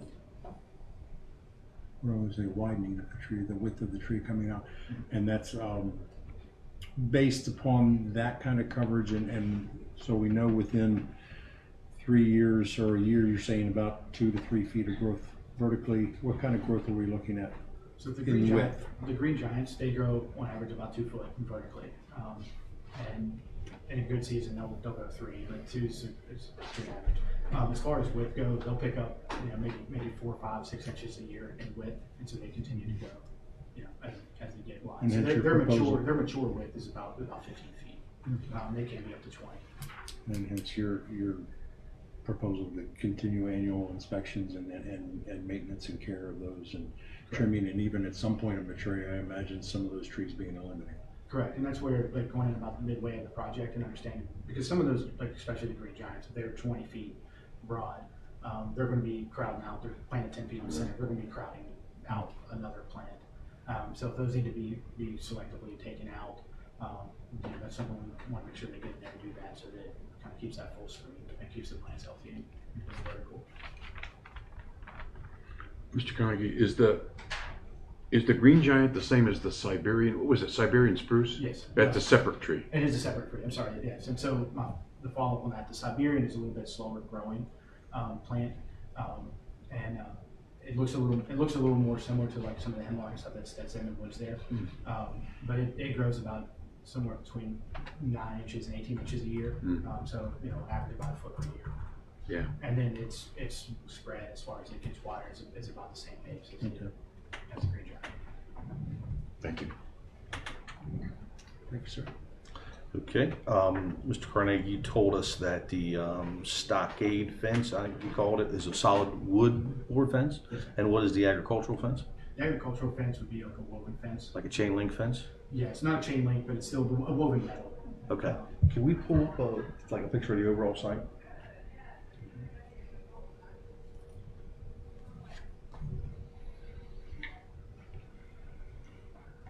And you guys went point by point, but could you kind of just look at that and tell us where the privacy fence, what I call it, is, and where the fence you'll be able to see through will be? Sure. So the stockade fence, I'm sorry, we'll start at the floor, but so this entire section and around this corner, this would be the stockade, the stockade fence on this end. On this property, from this corner down past the property line, this is a wooded lot. This nobody lives here, so we wanted to go past their property line there with the stockade fence. This entire section here, and then this corner and this section there is all the stockade fence. Okay. And just, excuse me, follow up. I know you said this and I just forgot. How tall is the stockade fence? 7 feet. 7. Thank you. Sorry. So I think you've done a nice job with your screening plan and showing us everything for existing conditions. But we as a board have to consider going down the road in the future. And we heard testimony a little while ago that it's safe to assume that the surrounding properties won't be more solar farms. So then if there was development in the adjoining parcels, we could assume that it would be houses of some kind. So maybe we're thinking that there should be a little more screening for what could be potentially be on the adjoining properties down the road. Just a thought I'm going to put out there for you at the moment. I think that was all that I had. Anybody else? Would anybody else like to speak? Thank you. Would anybody else like to speak in favor of the application?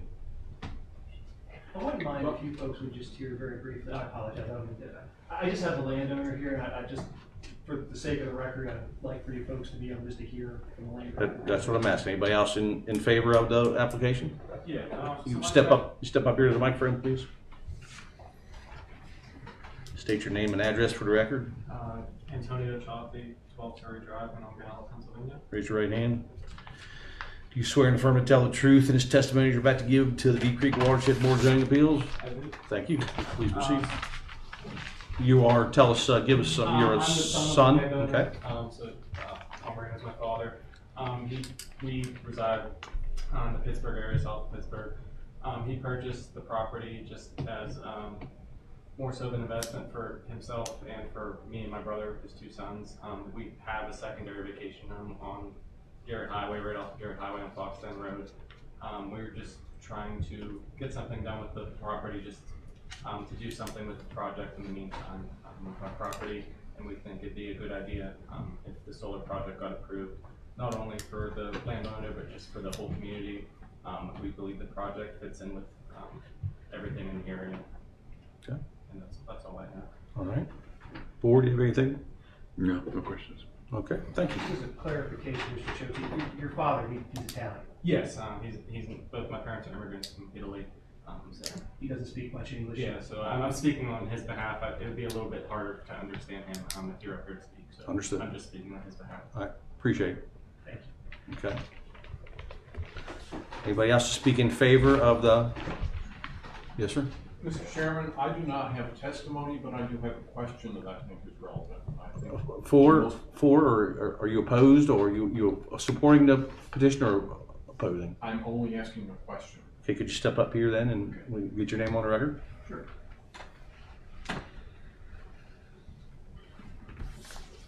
I understand it's just a question, but I'm gonna swear you in anyway. Yes. Your name and address for the record, please. Charles Bigger, 14746 Wickham Street, Centerville, Virginia. You swear and affirm that the testimony, the question you're about to give in front of the Deep Creek Watershed Board of Zoning Appeals will be the truth? Yes. Please proceed. At one point in the discussion, the topic of how much noise would be generated by the solar farm was answered. And I believe the answer was given as somewhere around 40 to 50 decibels. And I'm wondering if someone can give us a real world example of how loud 40 or 50 decibels or whatever the anticipated volume was. Can someone give us an idea how loud is that? Is that like standing next to a car that's idling? I think Ms. Uhas is actually somebody who can do that, because she's been doing this a long time. Yeah, so I don't recall saying anything about 40 decibels, but. It was 45 or 55, wasn't it? Something like that? So, She said so it right, was within the circles, Comar at it's 65. within the noise ordinance, which in Maryland is during the day 65 dBA and 55 in the evening. However, just anecdotal, just happened to have this conversation with a friend of mine who's redoing her kitchen, and the decibel level of dishwashers came up, and the new, I'm gonna get the name wrong, it's not Wolf, because they make really high-end ovens, I think, or stoves, but Bosch. maybe. Very good. That the quiet version was 43 decibels? 42, okay? And you apparently now you can get really an extra quiet one, like makes no noise, but apparently it's 23 decibels. So that's the only thing I have to compare it, but otherwise, just the physics of the distance that you get away. So for every 3 feet that you move away from a source of the sound, you decrease by 6 decibels. So by the time you get to that 100-foot buffer, there would be nothing to hold. Right, and the inverters were specifically situated, the inverters to be on the inside edge to account for that, and account that distance from there. So you're saying you believe it's around 20 decibels? Is that what you're saying? Do you believe he's or equal to a dishwasher, a quiet dishwasher? If you were standing right in front of it. If you were standing right in front of it. But as I said, no one should be standing right next to it because we've got that foot buffer. Okay, but you're saying you're saying each solar panel is equivalent to a quiet dishwasher. So again, it's not the panel itself. Remember, it's the motors. There's the motors that make noise. You know, the transformers are going to Understood. Each unit. The inverters are going to hum. Yes. So I think it's a combination of that will definitely be below that 65 dB. And how many of these units are on this project? Panels, there are 5,800, roughly 5,800 panels. So it's 5,800 times 20 decibels. No, it's not exponential that way. It's because again, those are just the panels. 5,800, the actual motors there's a string of 20 panels, 28 panels. So it's 28 panels per motor. I don't have that number off the top of my head, Okay. but I can get you the number of motors. Guess the number of motors, but it's not exponential in the terms of, adding all of that. I think that would be inappropriate to add that number to get a decibel level. Mr. Rentz? Is there one motor per row? Is that the way that works? Per string, yes. Okay. Yes. So on the end of each row, there would be one motor, and it would be to the creek side The inside of of the rows. Correct?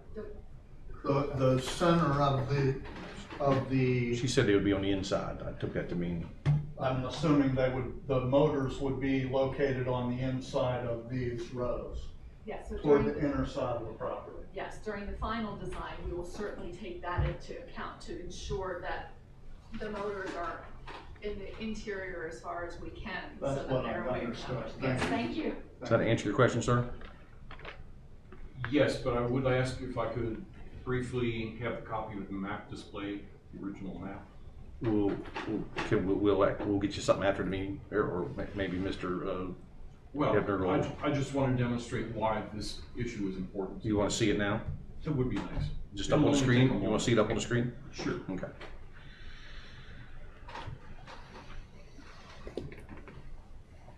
I'm a member of Laurelbrook, and it was many years ago that I purchased number 40. And that's me, right there. The very last one. I don't think anybody who's involved in this project is any closer to the solar farm. That's why I'm interested in finding out how much noise it's going to make. Understood. That was all. Thank you.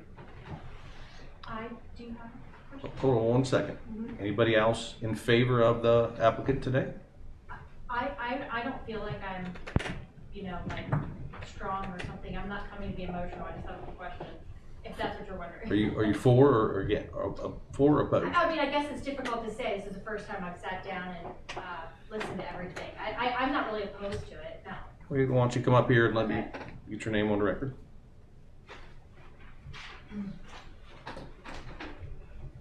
Okay. State your name and address for the record, please. Okay, April Showwater, and so I have two addresses, but 22 Laurelbrook and I'm representing the board today. Okay, would you raise your right hand, please? Okay.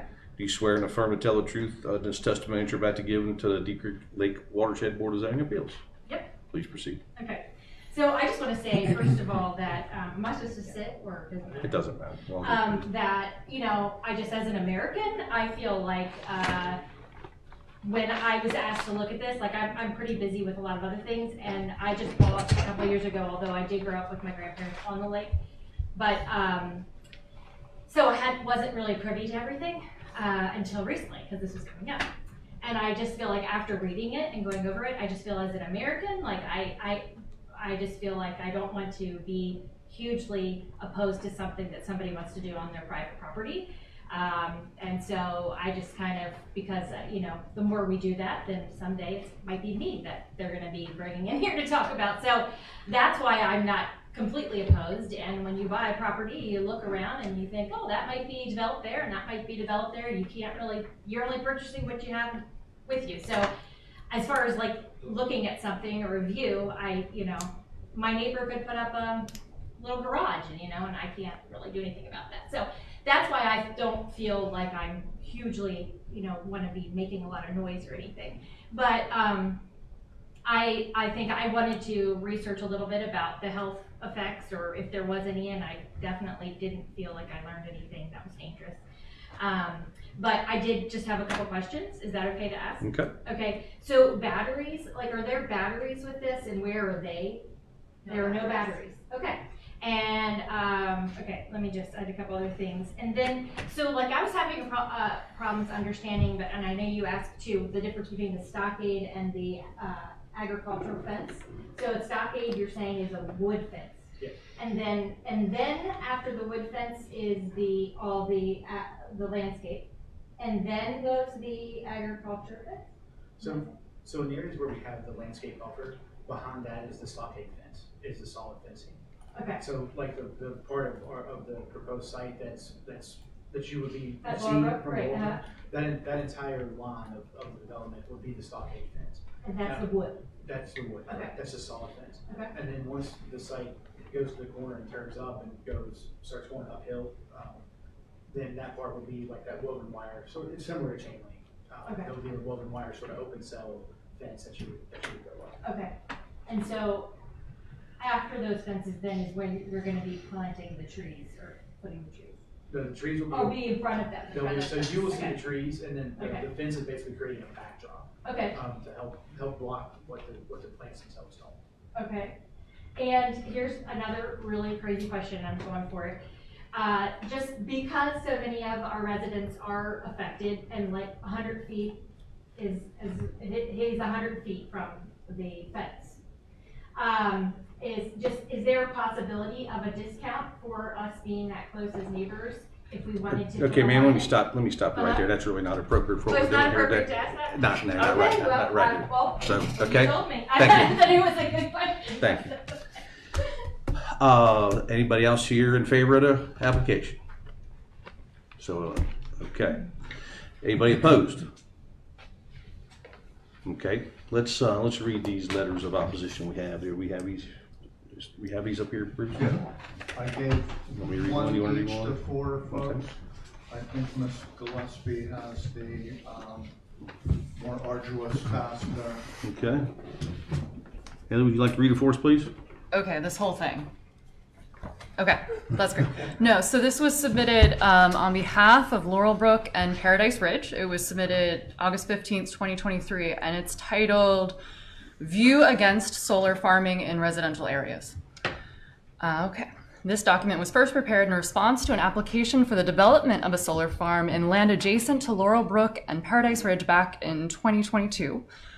On February 17, 2022, Palmerino, Chiodi, and Turning Point Energy have applied for a special exception for a solar energy generating system / community. The property is located along Garrett Highway, tax map 58, parcel 200, grid 21, and is zoned town residential. After a hearing by the zoning board where the points of view of both nearby communities were presented, the petition was denied. Surprisingly, our communities have just learned that on August 10th, 2023, another attempt by the same two parties is being submitted to the Planning Commission to try and overturn the previous determination. In this regard, our communities remain united in presenting arguments against a solar farm being placed right next to our properties.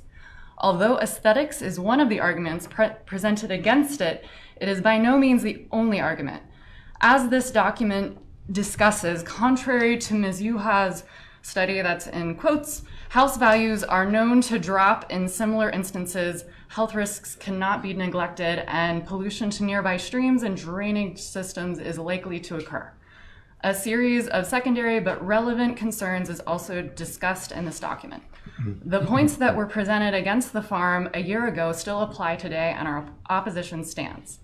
The intent of the present document is to summarize the view of the community on the disadvantages of having the proposed solar farm developed and operated near the two well-established residential neighborhoods of Laurelbrook and Paradise Ridge. Introduction.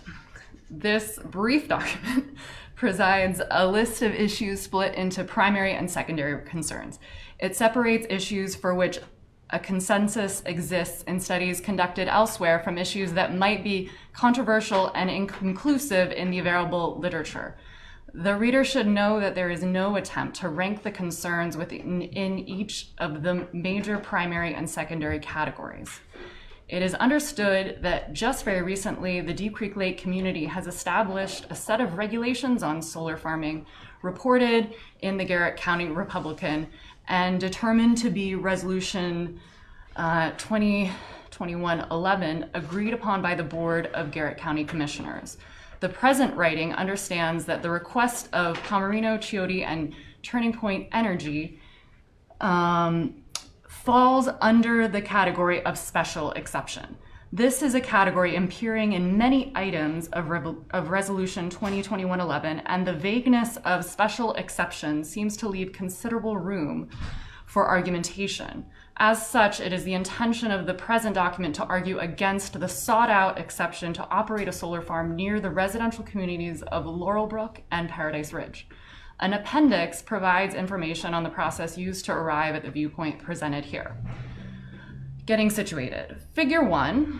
I don't know. I don't think I can. Can we get the gist of it by that? Okay. Figure 1 provides an aerial view of the two residential communities of Laurelbrook and Paradise Ridge to be directly affected by the solar farm proposal of Chiodi and TP&E. Highlighted in the figure are the approximate location of the communities and the approximate area where the farm would be developed and operated. Although no attempt is made to give precise area measurements or accurate representation of farm area, it is clear from the picture that the planned solar farm is to cover an area multiple sizes larger than that of Laurelbrook and larger than the combined area of Laurelbrook and Paradise Ridge properties. Primary concerns. Visual impact. It is not too hard to imagine what the end result of the proposed solar farm will look like. The construction of a solar farm involves installation of numerous solar panels. The result is an altered landscape in practical and aesthetic ways. The reflective panels are hardly attractive to the eyes, and is not uncommon to see the dislike expressed in different ways, e.g. see Haggerty. There are footnotes throughout this. Often panels need to be angled in a direction which may not be the best result for those living next door. When straddling properties, the likelihood is not small that angling panels in one direction might be ideal for some neighbors, but not others. Figure 2 is a picture of some solar panels. Rodis et al. Finds that aesthetic variables, this is a direct quotation, aesthetic variables are particularly important in explaining planning outcomes, and question whether public acceptance should be a core principle of energy justice. The residents of Laurelbrook and Paradise Ridge hope the committee evaluating the proposal of Chiodi and TP&E will, or TPE, will agree on the importance of such core principles. Property devaluation. The easiest way to envision the effect of the proposed solar farm of Chiodi and TPE on housing prices is to ask yourself the question, would I buy a house next to a solar farm, and have it answered honestly? Deep Creek Lake is a vacation resort area. A large percentage of residents have chosen to retire in Deep Creek Lake, purchase a second home in Deep Creek Lake, and invest in Deep Creek Lake real estate because of the area's natural beauty, peaceful surroundings, wonderful parks, and recreation center areas. The establishment of a solar farm in the heart of two of Deep Creek's communities is an affront to all that Deep Creek Lake means to many of us. Those houses sitting within viewing distance of the proposed farm will surely become less attractive, certainly to their owners and in all likelihood to future potential buyers. To houses sitting outside the viewing area of the farm might not be affected much until one farm unleashes requests by other companies to build similar facilities elsewhere in the area. The premise here being that once the genie is out of the bottle, similar projects will pop in various locations in the Deep Creek Lake area. There needs to be no speculation about the impact on house prices. The Providence Journal article of Kuffner reports on data from thousands of property sales in Rhode Island and Massachusetts.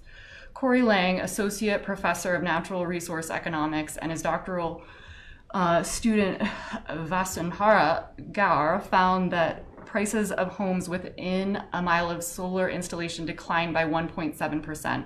Homes within a tenth of a mile went down by 7%. Years of data from countries such as the Netherlands, whose investment in alternative sources of energy go back considerably, are being used to gather scientific evidence on the matter. The recent work of Droz and Koster evaluates the impact of wind turbines and solar farms on house prices. Figure 3 is extracted from that work and speaks for itself. Haley, you want some help? Well, I didn't know it was that long. No, I'm okay. You're okay? My voice is fine. I just, there's a graph, price effect. It's, yeah, just linear ish. Okay. So the following is a quote from Droz and Koster closing remarks. Due to the possible noise disturbance, the reflection of the sun, but also visual pollution, a solar farm can have a negative impact on property values. The effects of this are expected to be more local because these solar farms are less visible than wind turbines. We find evidence of a decrease in property values of about 2.6% after the placement of a solar farm. This effect is confined to 1 kilometer. In regards to the Chiodi and TPE proposal, the distance ranges in these studies are directly associated with the radius of proximity to the Laurelbrook and Paradise Ridge communities and the Chiodi and TPE proposed solar farm. The likelihood of house prices in these communities being affected in similar ways is high. Ultimately, whether or not there are health risks associated with various aspects of solar farming, when it comes to resale value, it is the perception of such risks that counts. The perception of risks limits interest by potential buyers, views on proximity to woods, mountains, and natural bodies of water that are undeniably more attractive than the views of solar panels. We should also point out that the references and studies alluded to above are in disagreement with the study done by Ms. Juhas. Human health risks. Caroli states that while solar power remains a more environmentally friendly form of energy production than fossil fuel sources, it's not completely free of hazards. Toxic chemicals, including hydrochloric acid and sulfuric acid, are used to clean the surface of semiconductors during PV, I guess that's like photovoltaic cell production. The cells themselves contain materials that are harmful to people and the environment if improperly thrown away. These include gallium arsenide and cadmium telluride.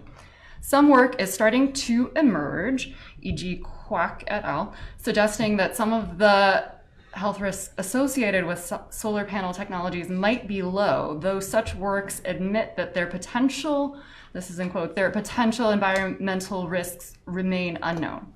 These unknowns, combined with concerns associated with water drainage issues below, seem to deter us from appreciating the presence of a solar farm in the surroundings of our homes. It is literally irresponsible to say that, quote, health risks are non-existent. The studies referred to above indicate that at least some level of concern should be reasonable to have. There are locations away from living properties where such farms can be built and any possible health risk can be truly minimized. Water and drainage. According to the Minnesota Pollution Control Agency, stormwater runoff from solar projects is generated primarily from rain that falls on access roads, inverter pads, and solar panels. Water that falls off solar panels runs across the panel to the drip line and eventually falls to the underlying surface. Some of this water will infiltrate and some will run off downslope and eventually off-site. One of the most notable impacts that solar sites have on water quality is the potential for erosion and or scour at the drip line. Furthermore, Green et al. Points out that, in quotes, without a properly designed stormwater management system and soil erosion and sediment control plan that adheres to the best management practices, solar installations risk creating intensified surface flows from rainwater that can destabilize landfill cap systems, expose underlying waste, and transport contaminated solids.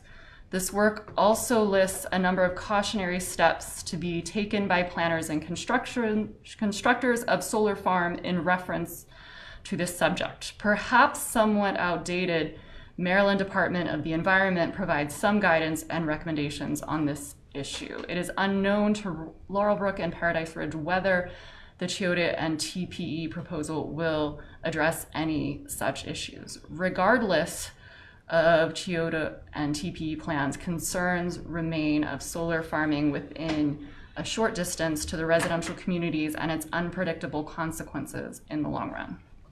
Secondary concerns. Noise. The first concern over noise that comes to mind is that associated with the solar farm construction phase. Although real, this presents itself as a short-term inconvenience. The arguments here prefer not to focus on it. A possibly more lasting issue related to noise is associated with the location and proximity to inverters. These are the apparatus responsible for converting power from DC to AC in order for it to be transferred to the power grid and distributed. This energy conversion process also involves fast switches to change polarity, direction of energy flow, a process that can cause tonal noise. These sounds can be similar to that of a generator and can produce vibrations that propagate to nearby areas. Badiarian evaluation concludes that a noise-free solar farm facility, in quotes, does not become inaudible by accident. The guideline for noise control associated with solar farming are not explicit in Resolution 2021-11. The assumption is that such farms would have to comply with presently established rules, though it is apparent that such rules are being revised. See how I think that's talking about the Republican article, and the consequence of these revisions to the present issue. The consequence of these revisions to the present issue is unclear. Effect on wildlife. Many solar farms also came under scrutiny when an increasing number of bird deaths are reported on their premises, e.g. CBC News, Rala Oberhaus. A broader assessment of the impact of solar farming on wildlife appears in the work of Lovich and Ennen. Although the scale of Chiyoda and TPE proposed solar farm is relatively small, its impact on the local wildlife that amuses the properties of Laurelbrook and Paradise Ridge, specifically birds and deer, is unknown and thus a concern. Fire safety. Fire in solar farming can occur from a variety of causes: electrical equipment failure, uncleared vegetation, unsealed equipment, poorly positioned cables and hardware, birds, and others. It is the understanding from the search conducted to collect the present list of concerns that proper maintenance and independent enforcement of farming practices should suffice to keep such risk at low levels. Unfortunately, the perspective of the community to be affected by the C and TPE proposal is that the rules just established in Garrett County, though, are still too young to address the present concern adequately. Transparency. Transparency during the construction period is also a concern, though all it takes is willingness of developers to work with the neighboring communities to keep them in the loop. In the unfortunate event that the C and TPE plan be approved, it will be fundamental for the residents of neighboring communities to be informed of key scheduling of projects with the potential to disturb the normalcy of life in our homes.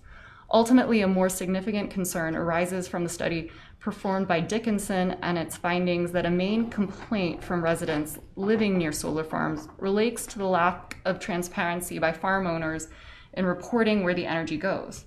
It is often the case that energy from solar farms will be fed to the main power grid, the PJM, Pennsylvania, Jersey, Maryland grid in our case. In such instances, the neighborhoods around the solar farm never benefit from the energy they see being generated right across their windows. Final thoughts. It is fortunate to find examples of towns that have heard concerns from the residents and have prevented solar farming from being developed in their backyards, e.g. Shore. We were fortunate to have seen the decision made by the zoning board in early 22 to deny the solar farm project near our communities. At this unfortunate second attempt by Palmerino, Chiodi, and Turning Point Energy, we hope that the Planning Commission will make a call consistent to that of the zoning board. We hope to continue to see Garrett County to continue to support the protection of its citizens. Perhaps a better proposal could follow the suggestion that solar farms could make use of lands that, quote, humans have already messed with. The suggestion of Jeffrey Lovich from the U.S. Geological Survey is for such farms to have been placed on, quote, brownfields, rooftops, abandoned agricultural fields, dry lakes, and even airports where wildlife are unwanted. See courage. Courage is a quote or a footnote. In summary, our report agrees with the view expressed by Citizens for Responsible Solar that solar belongs on rooftops near highways, commercial, industrial zoned land, marginal or contaminated areas, and in this report's opinion, not on land near residential, recreational, vacation, and general community areas. Ultimately, the position of our community is expressed in the hope that Palmerino, Chiodi, and Turning Point Energy do not abandon the project, but instead are able to find an alternative site for their solar farm project somewhere else in Garrett County. There's an appendix, it's short. The viewpoint presented here recognizes the existence of intrinsic biases by communities directly affected by developments such as the one under construction. As such, the research done to prepare the present document tries to gather enough information to remove misinformation associated with the development of solar farms and aims at restricting its conclusions exclusively in association with the areas around Laurelbrook and Paradise Ridge. The statements presented do not reflect a position against solar farming in general. It is recognized that solar farming and solar technology is among the safest technologies aimed at addressing the growing environmental climate stresses. The arguments here are made in direct association with the choice of location for the planned solar farm by Palmerino Chiodi and Turning Point Energy. It is the hope that this note shows that a sincere and calculated attempt has been made to understand the issues associated with solar farming, especially when it comes to installations built around established living communities. A comprehensive literature search has been done with regard to the matter at hand. The results from the reflection and evaluation of related literature. The compiled list of concerns is somewhat similar to the concerns presented by Maribeth in a petition filed in Lynchburg, Ohio, with the aim of rebuking solar farming in their community. Although similar in nature, the list in the present document is largely revised, updated, and backed by references from supporting literature. Some references have been used from research conducted by the solar industry. However, in most cases, the statements in this document try to avoid such works since the industry is seen as having a vested interest in promoting its own technology. And then there's a list of references, which I will. Okay, thank you, Haley. Sorry about that. At this point, what's that? That was impressive. Yeah. At this point, we're going to take a 10-minute break, folks. We've been at this about 2 hours. We're going to take a 10-minute break, and we'll be right back. The sound in the room may remain on, and it's still going to be broadcast. Mike, you have one too? I have a letter too. Is it like that? No, it's only one. Okay. You okay? You got a decent one? No, it just says on behalf of Laurel had no idea. and Paradise Ridge. But no name. I don't believe so. You want to stop this? I'm not the one who received it, so I'm not sure. Maybe one of them would know. Bruce. There's no pause? Yeah, no, it was The last pretty like Sitting down for 2 hours. Stand by there. letter that came out like that. Okay. Haley, truly impressive. Not for Paradise Ridge? Oh, that's fun.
The packet.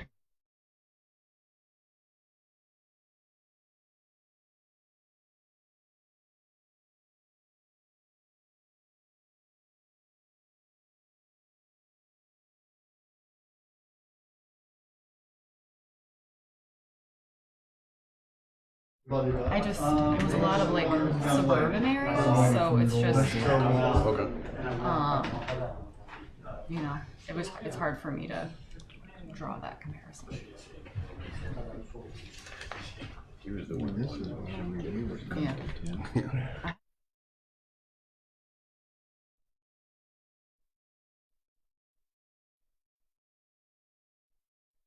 Ready? Okay, folks, thank you. We're going to reconvene now. The board has reviewed the other 3 letters in opposition, and we feel that everything's been covered in that original letter. So we're going to move on to take here testimony in opposition. That's you. State your name and address for the record, please. Chuck Chardon, 724 Paradise Ridge Road in Oakland. Raise your right hand, please. Do you swear and affirm to tell the truth in your testimony that you're about to give in front of the Deep Creek Lake Watershed Board of Zoning Appeals? Thank you, sir. Please proceed. I do have a couple questions. Just talking. I'm not as angry as I was last year. So I have concerns. I still don't support it. I don't support solar in the watershed at all. I will be in front of you at each and every project, whether it impacts me directly. Of course, I'm very impacted by this one. Right? This is my forever home. You know, it's adjacent to our property. But I do have some questions. There was a lot of talk here about the landscape plan, the time frames, the bonding. None of that made the proposal. So none of that is in writing. How does that impact the decisions you make? Because that's our big concerns, right? It's the maintenance of that fence, the maintenance of the trees, damage to the trees over a period of time, trees removed on purpose or not. Having a bond cover that for the next several decades through its life cycle. Well, see, that's the kind of thing we want to hear from you. That's the kind of things we can help you with, and we're going to listen to your testimony and take that in consideration and put those as conditions. That's what this board, that is within our purview to put conditions on this. They would not be in their application necessarily. But you did mention potentially open to discussion. Please address Okay, us. but your best use of your time is to just do just what you're doing and tell us what we can do as a board to maybe help your concerns. Will do. So those are. I just want to make sure I didn't miss something. It's 166 pages for crying out loud. And I only got it a couple of days ago. So there was a lot of stuff in there. There's a lot of comparisons, the home impact values. I'm kind of going to ignore all of that. I'm sure I can poke holes in a lot of that. The counties that you represented of the 8 counties, none of those are comparative, in my opinion, to Garrett County in terms of economy, population. I think 6 of those counties were in 6 millions of population. People are moving to North Walton, New York, regardless of whether you build solar. Yeah, the housing is going to be more tolerant of a solar farm moving in because people are moving up their jobs, right? There's only 28,000 people in Garrett County. People move here for different reasons. They're going to be more impacted by any potential negative impact of building solar. My property will be impacted. You can't convince me otherwise. And again, I'm not comparative to any of those other 8 zones that you included in your study. The only closest one in size was the one on the Outer Banks. And that had a population of like 21,000. But that's the Outer Banks. The Outer Banks has a much higher tourist destination that's Garrett County, unfortunately. So I'm going to kind of discount those. Again, I could probably spend all day. I'll kind of ignore that. My concerns are with the fact that I didn't see anything in the plan to cover a landscape plan to hold accountable maintenance. I'll tell you this, stockade fence, I'm part of Paradise Ridge Board of Directors, right? We don't allow stockade fences for many reasons. One, they're an eyesore on their own. 2, they just fall into disrepair. The weather up here will tear them out. You run out 39 up towards Terra Alta, right? There's that car lot dealer. That fence is in such disrepair. It's a stockade fence, and they have to almost rebuild it every year. So they're going to be hit and impacted by the weather up here. I wanted to see a maintenance plan. I want to see something in writing that says we're gonna be out there in a year. If a fence falls down, if it's damaged, what have you, it'll be replaced, and be replaced in a timely fashion for the life of the plan. So that's one of my big concerns. Also, I didn't see anything in there, and you might be able to address it, about the width of the trees. I think you had asked, you know the height. They're 10 feet on center. How wide are these things in general? 2-3 feet? Are they, are they more like juniper shaped? Again, I'm trying to get an idea of how many years do I have to wait before I never see a solar panel from my yard? Or from, what you didn't cover in your view, which you did last year, was kind of more of an aerial lifted view from like my bedroom window, which sits obviously above the weeds of Paradise Ridge. Again, I didn't see that in this year's study, it was removed. So again, what's the forecast for that? I just want to make sure myself, my neighbors, my community are protected from that view. And again, I really don't want to see a stockade fence until those trees grow up. I think they're trashy.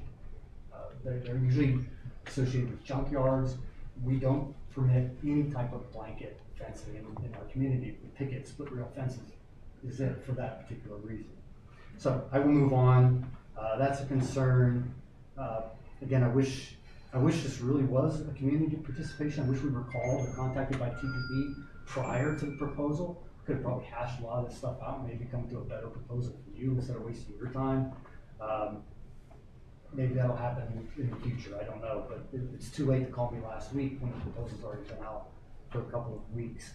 I am concerned. I didn't have anything, I will admit, that letter, while long and lengthy, did not represent Paradise Ridge. Nobody that I'm aware of from our board or the community participated. I agree with a few things in there, and one of the things that I'll simply disagree with, my big concern, they may be safe when you install them. They're safe when they're in their natural habitat, the silicon and meadows, right? Now, I brought it up last year. What happens if there's a fire? Fires happen. Look at Maui. You cannot guarantee me that in the next 30 years there won't be some kind of a fire. You set those solar panels on fire, now you're talking chemicals. You're talking chemicals in the air. I'm downwind. You're talking chemicals in the water. You're talking chemicals flowing right into the lake. It's 3,200 feet off the lake. I know you can't promise anything, but I don't want to dismiss that concern. You are plopping the solar farm in front of 80 properties. This isn't something that's out there. This is not Gap Run, right? Look, Gap Run has like 8 adjoining properties. They have 2 or 3 developed properties. Smouse Road, same thing.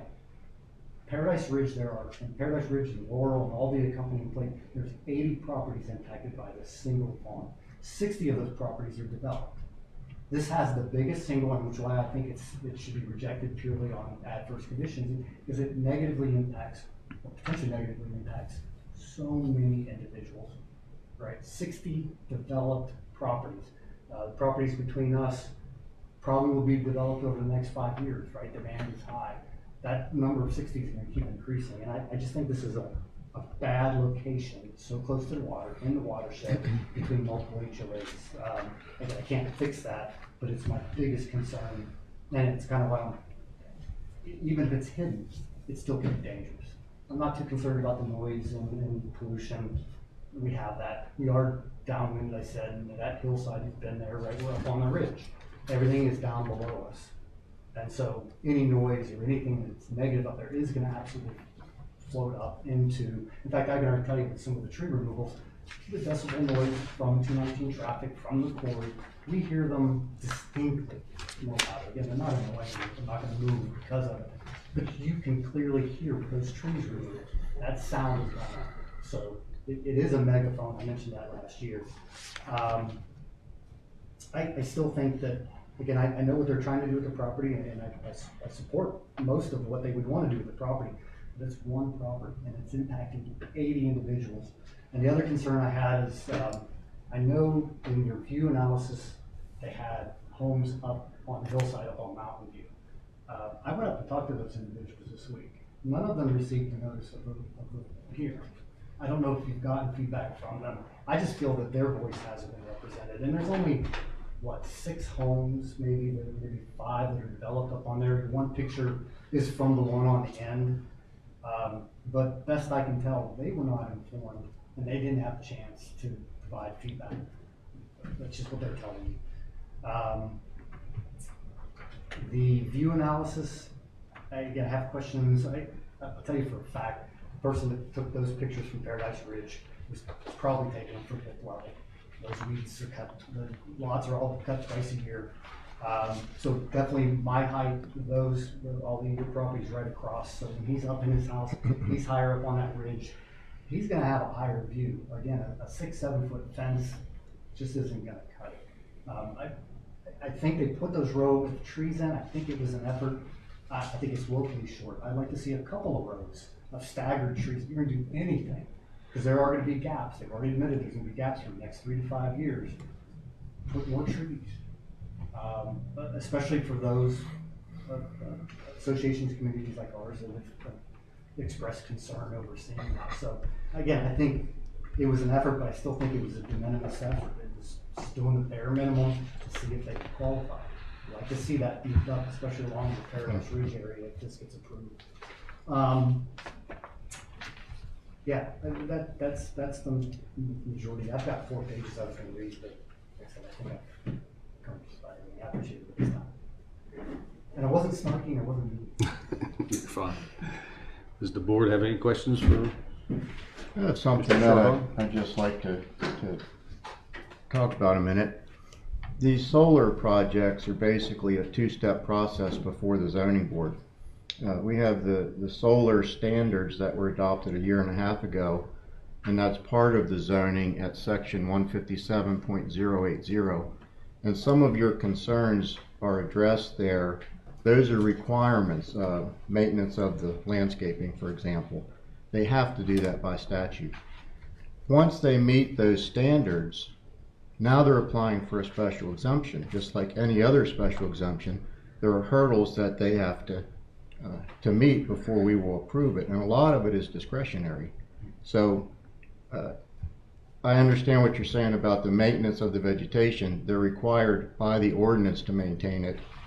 Whether or not the special exemption is approved is independent of whether or not they have that plan, whether it's adequate, whether they've agreed to do that. You know, it's a 2-step analysis. So some of what you were concerned about, they have to do by ordinance. Anybody else? I just have a quick question. Have you yourself physically gone to this location and where it's going to be, where the solar panels are going to be constructed? I am very proudly, I have never stepped foot on their property. I've never trespassed. I can go up to my property line. That's as far as I've ever gone. So up and down the street, up and down our property line at Paradise Ridge. You might want to just ask permission to do that. I didn't have to do that because I was there on county business. But you might want to ask permission and go up, walk up that road that is right on 219, and to get some physical sense when you're there as to just how much forest there is that's still there and that is going to be there. Yeah, I have videos. It just might be a little bit from Laurel Brook. They've shared some of the ongoing. Yeah, it just might help the perspective a little bit. That's all. I might. We've shared contact information, but no, I'm proud of it. I've never trespassed. Okay. Anybody else? Yes, sir. Okay. Thank you. Anybody else to speak in opposition? Mr. Huebner, would you like a chance to rebut anything you've heard here? Just brief, I'll do the lawyer thing and call it closing maybe on anything. I knew you would. Also, we can't help but politics as well. I will be very brief because I think that this board is really kind of, I'm very confident this board is familiar with the solar panel wall, with the code as it's been amended, and with what a special exception is. It is not that I discount the views of the letter or a position that solar panels are inconsistent with the Deep Creek Lake Watershed. Somebody can hold that opinion, and that's their right to hold that opinion. But it is somewhat of what I think is a relief. What we're doing here is independent of that inquiry. When we get to this phase, there's already been a legislative determination made that this use is consistent in the town residential zone. So I know I'm not telling this board anything it doesn't know, but it's not our inquiry to determine whether or not we want solar panels in the Deep Creek Lake Watershed or in the town residential zoning district. That decision's been made for us. And what we're really taking a look at is we're taking a look to see if we've complied with the code. Last time we were here, or I should say last time TPE was here, I think they fell short. But what they've done is they've shored up the issues that they had. They come with the appropriate studies and they follow the checklist methodology, because that's really, in my position, what the code is. The code provides very clearly what the checklist of the analyses that you have to provide are. And that's what we've done here. It would bear, taking a look for a moment. I know you folks don't have this in front of you, but the town residential zone is a really small one, especially in comparison to the other zone districts. So if you take a look at how many are in there with the 100-foot setbacks that you have to have for solar panels, I mean, I guess it's a lawyer's math, so take it for what it's worth, but I mean, I'm looking at it maybe 4 or 5 parcels in total could possibly be on, right?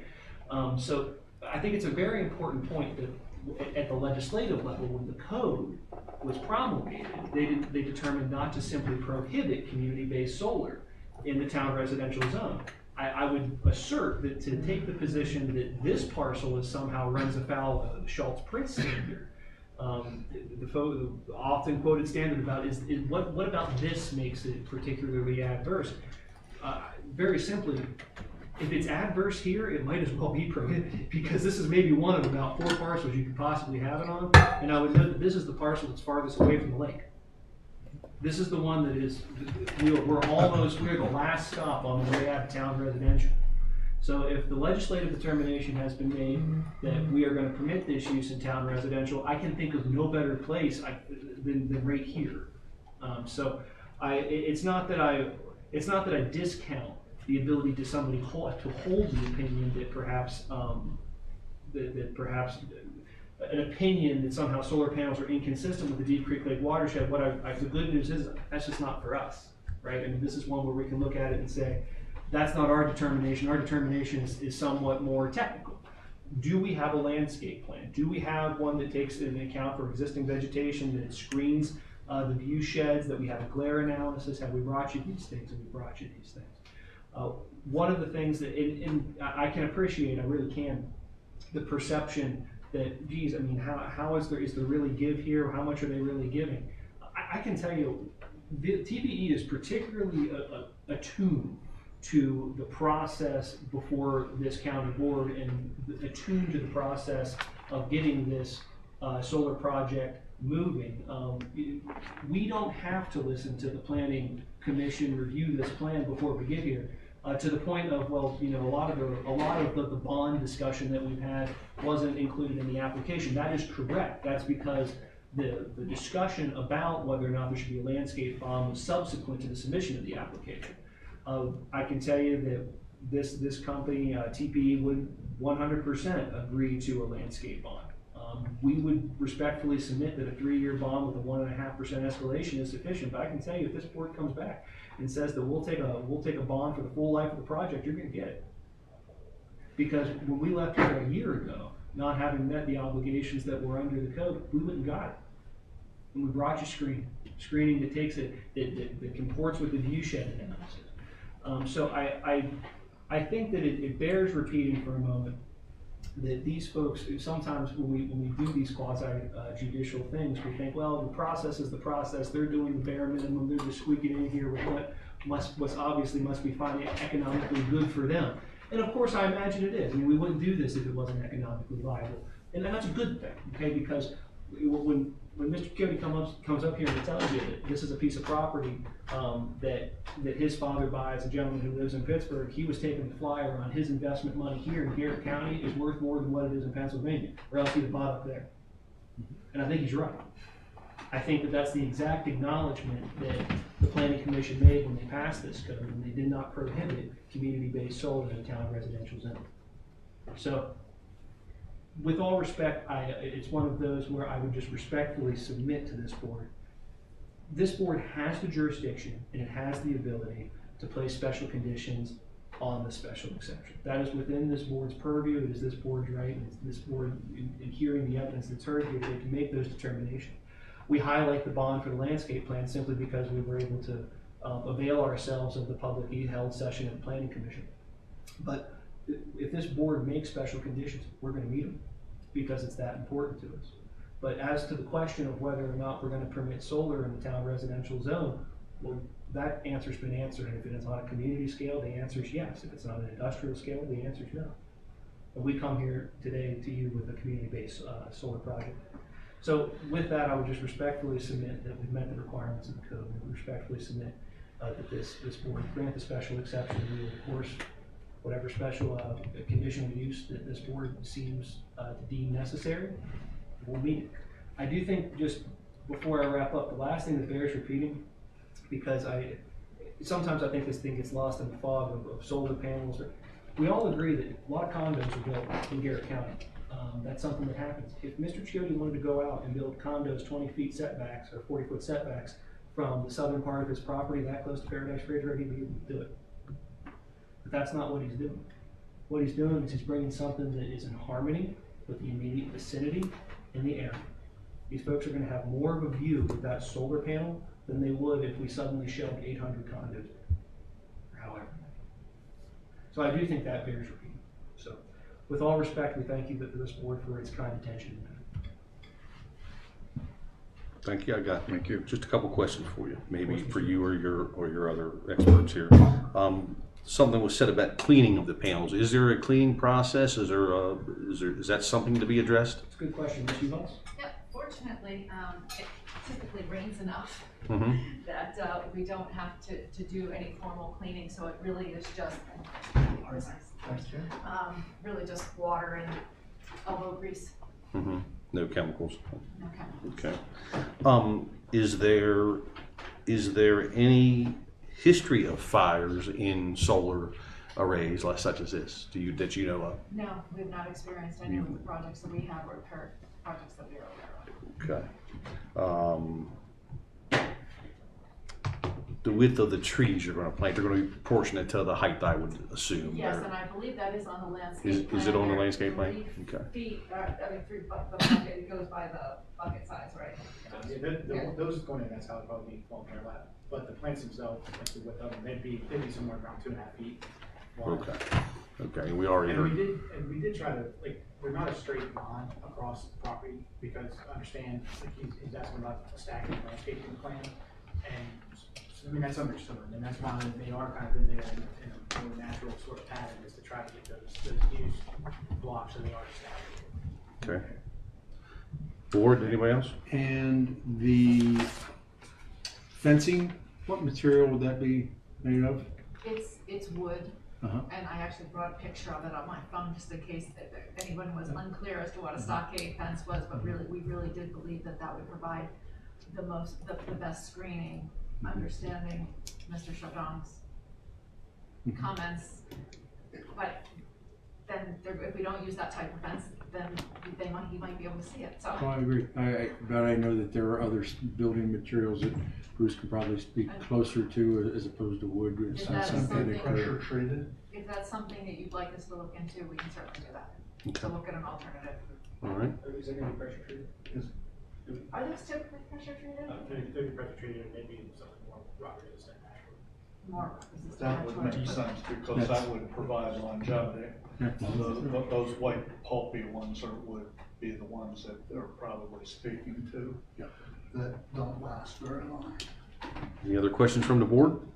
No, sir. Not for me. Questions? Haley, you good? Mike? We all good? All good?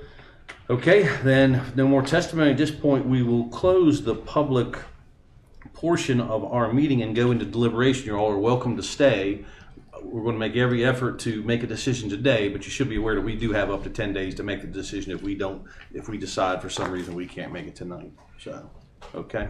All right, thank you. I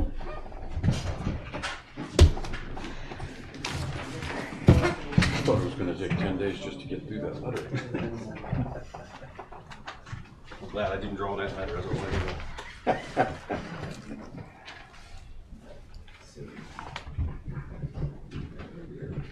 Are we still on the internet? Oh. We still on the internet? Yes, you are. We have to be? Yes. I don't think it's in harmony and with appropriate appearance with existing or intended character. My opinion hasn't changed. I think that they meet the requirements of the solar part of the ordinance, but I don't think they meet the requirements for a special exemption because of number 2. I don't think it's in harmony with the existing conditions. But isn't it our responsibility to want a special exception? I mean, we've been told by our council that that is essentially an accepted use. And because of Schultz v. Fritz, now you correct me if I'm wrong, but because of Schultz v. Fritz, unless we have heard testimony leads us to believe it's worse here than in any other area in that district, we have to approve. That's what we've been told. Do you not believe that? I think if they want to go to circuit court. Harmony is the fact that it is in our ordinance as an accepted. It is an accepted use by the ordinance. I mean, personally, I agree with you, but I'm just saying. Yeah, I don't think it looks like a walnut tree, but. I think it's persuasive when he says that they could build condos there, and there's nothing we could do about it, but they're not really talking about building condos. They're talking about covering the hillside with solar panels, and to me, that's not in harmony with the intended use, and that's, I mean, if there's a court case out there, let them go to circuit court and challenge us on that precedent.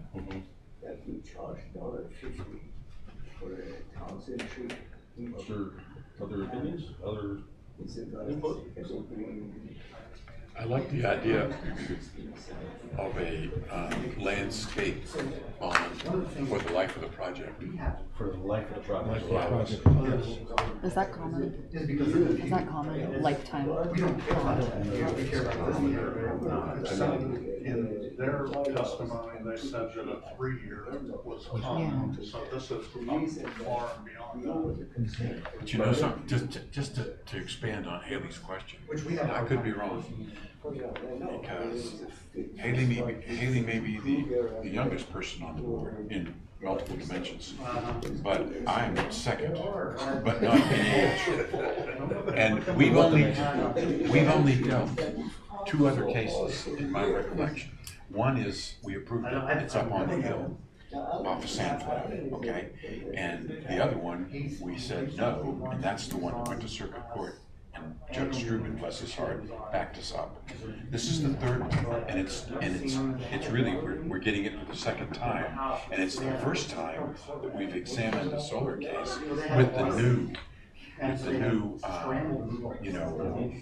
restrictions. Prior to this, the word solar didn't appear in the ordinance. Right. So I think it's almost like everything's the first time, with this. And yeah, I get 3 years is nice. But His Honor there said, that they would go with a life of the project, and I think we ought to take them up on it. I'm concerned, as have been mentioned, about a wooden fence out there.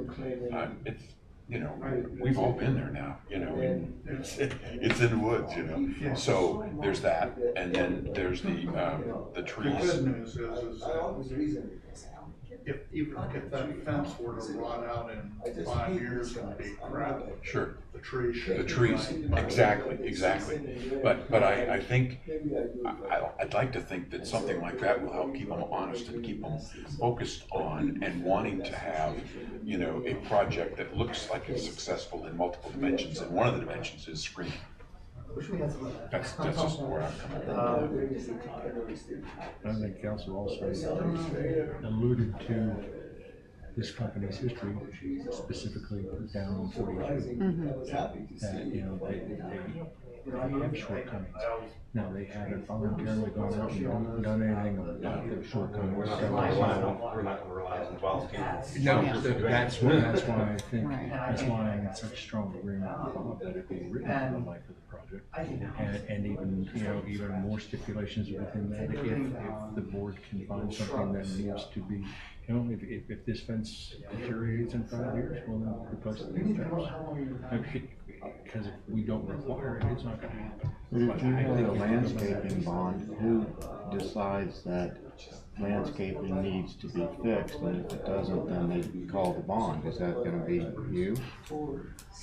It'd be our office. Our office would have to. Oh, no, I mean, we would have to be, Well, you said you had some. so any conditions like that would have to be something that we could clearly have a standard that we can say, yes, this is what it is. This is what you put in, a tree fell over and knocked that fence down and killed 10 branches. That would be our enforcement, and there would be a bond in place that would ensure that if they're gone from the face of the earth, that we could have, Alien go out there or whoever and put in a tree. But to be clear, that's gonna be a complaint-based system, these guys are not gonna patrol. That's right.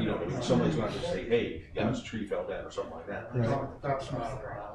That will happen. Right. Yeah. But I say that not only with this vegetation bond or landscaping bond, I say we include the fence. That it has to be, included in the It's part of the landscaping. I agree. Included in the bond, so if the wood fence does deteriorate. That's what I think. This is one though, There's the I difference agree. between vegetation and landscaping. I think that he would agree. Fencing is part of landscaping. It's part of the landscaping plan, I think, so it's very key. But here's the other thing. So we write that. They call it screening in the standard, so it'd be screened. Vegetative or fencing. Just a screening from adjacent properties. This particular location, because we've been there, will be difficult, from the standpoint of sometimes you can count on neighbors, that sort of thing. I don't know if we will with this or not. You think? I can assure you that you can count on the neighbors to police it. Yeah. Okay, well, that's good. No, that's good. The other thing that I asked a question about, and we talked about this briefly when we were physically out there and when we were looking at maps, and that is what I call that border around, the outside that is, it's part of the, yeah, exactly. And, well, no, it's beyond that. I think it's outside of that perimeter. Oh, slope. Yeah, and that first row. Yeah, and can we, I don't know that we can mandate this, but can we ask if the property owner would be willing to leave that in place, as well? You can ask for it or require anything you want. I would just say that you need to be mindful of, that it be reasonable and that it wouldn't end up in a appeals court because it was not reasonable. Yeah. So I think the surmise what Bob is saying, even though this is a 33-acre project, the option is within the realm of any kind of conditions we're going to put in the 66 acres or whatever the total acreage is. Any conditions can be placed upon that. Yeah, the total was 61. I think he said it's a 61-acre parcel. 20 acres are being leased, and 13 acres are actually going to have panels on it. I would say reasonable would be anything within that 100-foot buffer would be without question reasonable. Anything beyond that might be questionable. I think you could certainly demand from the 219 side of things that nothing be cut. You might even say we want 200 feet on that uphill side to be kept as a buffer because of the lay of the land. Because it's higher, the ridge. If the ridge is higher, they're looking down on it. The left-hand side, as we were looking at it, the creek goes up. Right. That would be the south side looking at that ridge. Beyond that, I think we're starting to get, every foot you got is a step toward unreasonable. So what I'm gonna tell you is I'm operating from the standpoint where I think we have to approve it. Okay, that's why that's where Social puts us. I won't talk about these conditions. I think that, I would like to see the board on this screening, on the screening bond for the life of the project, and make sure it includes the fence. I think that what we are seeing here, and I understand what you're saying about about maybe leaving ourselves open for appeal, maybe Mike could speak to this last And little bit. they were, It is clearly, if you look at this solar array, he has taken all the way around all this the way. possibilities for this property off the map. He can't reasonably go above that solar array and build townhouses or build Well, he houses. can on the Paradise Ridge side. He doesn't have access from that side. Probably doesn't go all the way to the road, does it? Yeah, he's got in between the properties, there's a line that goes down there. Like That's not his right now. well, he could It's buy, part he of could Paradise acquire, Ridge. he could buy one of the lots and. So what I'm saying is, I think that he is, I have no idea what his plans are, but I think he is essentially barring buying some additional property. I think he is essentially eliminating any other development possibilities, income producing possibilities for this piece of ground.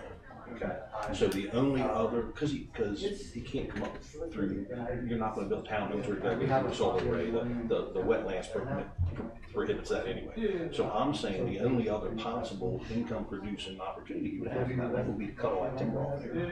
I think you would try to protect it. So can you, Bruce's opinion is if we try to mandate anything outside of that 100-foot buffer that's in our code, in our zoning ordinance, that we're leaving ourselves open for appeal. Do you think? I don't think so, because the landowner is the applicant. So I'm saying Just because he's not using all of his land doesn't mean it's not still part of the application. In their landscaping plan, they showed the existing vegetation on the entire 60 acres. On that to screen the upslope people. And again, from the standpoint. They don't have anything else on that plan for that hillside. They don't now, but I'm saying. No, I'm saying that's the plan you're approving. I'm thinking this area. And so you could make it contingent. I want language in there that says it doesn't change, he can't go in there next year. We've seen this ability for clear cut stuff. He could go over there next year and cut all that stuff off above it, that's the only other really has. So I'd like to see us put some kind of, unless we think that it opens us up to some kind of appeal process, I think that I'd like to see some kind of language in there that says that the existing vegetation on the rest of the lot stays essentially the same. So we're sitting here talking to these people and we say, okay, this is gonna come here, and we're gonna improve the fence and this and that, and we turn around and next year the guy comes and cuts everything up slope, changes the whole ballgame. I think we need to protect them from that. And again, we need to protect future people from that. Yeah, I think that you can absolutely do that, because the zoning exemption is on the entire parcel of land and the landowner is the applicant. I'm still inclined to vote no, and I hate when we all agree on everything, because then it looks like we're rubber stamping stuff. But just on principle, that bullshit about there's only 4 parcels that can have this, therefore the legislator obviously intended it to be there. That's bullshit. You got the rest of Garrett County. We're only talking about the Deep Creek watershed. That's right. They could go 5 miles away. One zoning district too, he was not talking about, he was just talking about. I think maybe he interrupted on that, but I took it to mean he was talking about the watershed. Right, but what about the rest of the county? Of course. Yeah. So should we start writing our special conditions? Looks like you already did. Yeah. You can't read that. I can.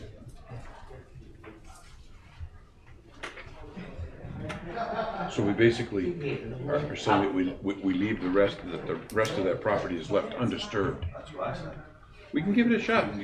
Well, I mean, like I said, this is the first time for us dealing with these, with this, this new part of the ordinance. So I say, flex our muscles, do the best we can, and see what happens. So the first one is a vegetation or screening bond for the life of the project. Vegetation, screening, landscaping, whatever you want to call it, or all 3. With language similar to the decommissioning bond with a inflation escalation. That's a clause. separate bond, yes. But I mean, we just, the same language, so it has the inflation. Right. Inflationary increase. Inflation, everything.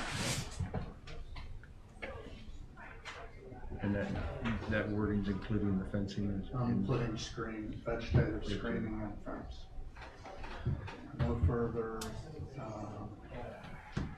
development of property. No further vegetation removal. Beyond that required for this project. You wanna Is write, that- do you wanna is that leave in, covered by that bond somehow too, or? you wanna leave in the vegetation on the 219 side? You wanna write in, leave the vegetation on the 219, there's no reason for any of that to be removed. Well, that would be part of the no further development of property for life Yeah, or okay. removal. of- Yeah, I took I'm the, flexible on that honestly, because if there wasn't another opportunity for me to use the property, it would be the roadside. And you still have to keep that 100 feet. That's already mandated. I mean, whatever you guys say is fine. I'm flexible on that part. It's an absolute people I'm worried about. I think the way he's got it written, it encompasses the entire property. And I'm good with that. That includes both sides. Yeah, I would like to leave it that way. But we don't have your vote yet. We don't have your vote. Okay. What else? So we've got two, got the bond for life, leaving the property alone. What else? You can see what other people said about. Anything else? I think we want in there, was it in this? We need to do it because it's not an ordinance. I think that we want in there something about an annual, that you have there about, they got an annual inspection, because that's not in our ordinance, they just said it. Yeah, you're exactly right. Thank you for that, because I had taken it for granted, by the way, it was for them, that Thrasher was taking on some responsibility for the life of it, because he was talking 12 to 15 years that we'll be in there pruning and cutting out trees. Yeah. He talked about it, but yeah, to keep. It's not written, so let's put it in writing. I For the agree. life of the project? Yeah. Sure. Yeah. And how about somehow a timely response to complaints, like if somebody calls and says the fence is falling down, can we work somehow where they have to make a timely response to any kind of complaints? We don't want them to just go once a year and say they're only gonna do something once a year. So we get them to commit to an annual inspection and reasonable response to them. You put it in.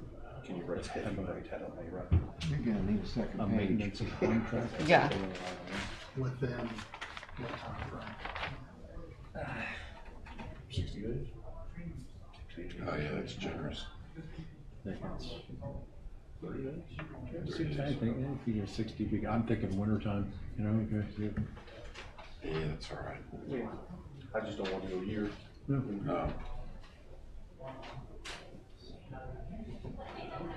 What else? They just did anything? What do you think about all this? I'm obviously still learning everything, but it seems pretty in line to me. This is not the easiest one to start with, trust me. Yeah, okay. No, it really Started with Bill's. Jesus, poor child. So landscape bond, maintaining the vegetation on it. Panels, particularly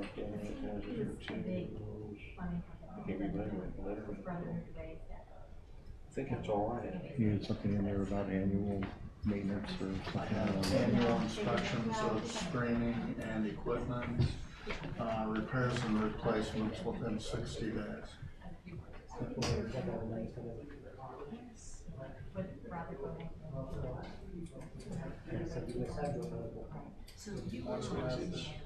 So what that essentially means is if they don't, then we can go and go after that bond and fix it ourselves. Oh, okay. Subcontracting RPM. We won't pay that. So, are we good? Yeah, I think we've got 3 in there, right? Is that right? Or do you have 4? Yeah. 4. I mean, it's the right thing because everything we've been talking about here is related to screening, creating and maintaining a degree of privacy, and it's And safety. pardon me, and safety, and it's for the populace, the residents, the ones that live close. I think that's the right thing. That's the right approach. I touched on in my questioning about why we didn't have the screening all the way around it. I think in my mind, if we agree to leave the 100-foot buffer and nothing above it intact, I don't think I need that, unless you guys think. I mean, unless new people move in and say they like build a house there and they're like, okay, well now my view, or are we just saying you moved in there, you knew what you were getting? Yeah, that's what I was, I that's what I think was that's the getting. right approach. Yeah. I think you bought a property next to a garbage dump, you need to put up some pine trees or a fence to protect yourself now. But we are giving them some protection by saying they can't, because really, if we don't say these guys, the ordinance is only 100-foot buffer, it doesn't say it can't be a 100-foot ball buffer, you know what I mean? Right. So I think it's important what we're doing there, so look, that No, I agree. buffer's gotta stay naturally vegetated in addition to what the screening makes. Yeah, in the entire thing. We good? Yeah. Do we need a motion? Motion to approve. Okay, we're gonna do that live. Oh, we were dead?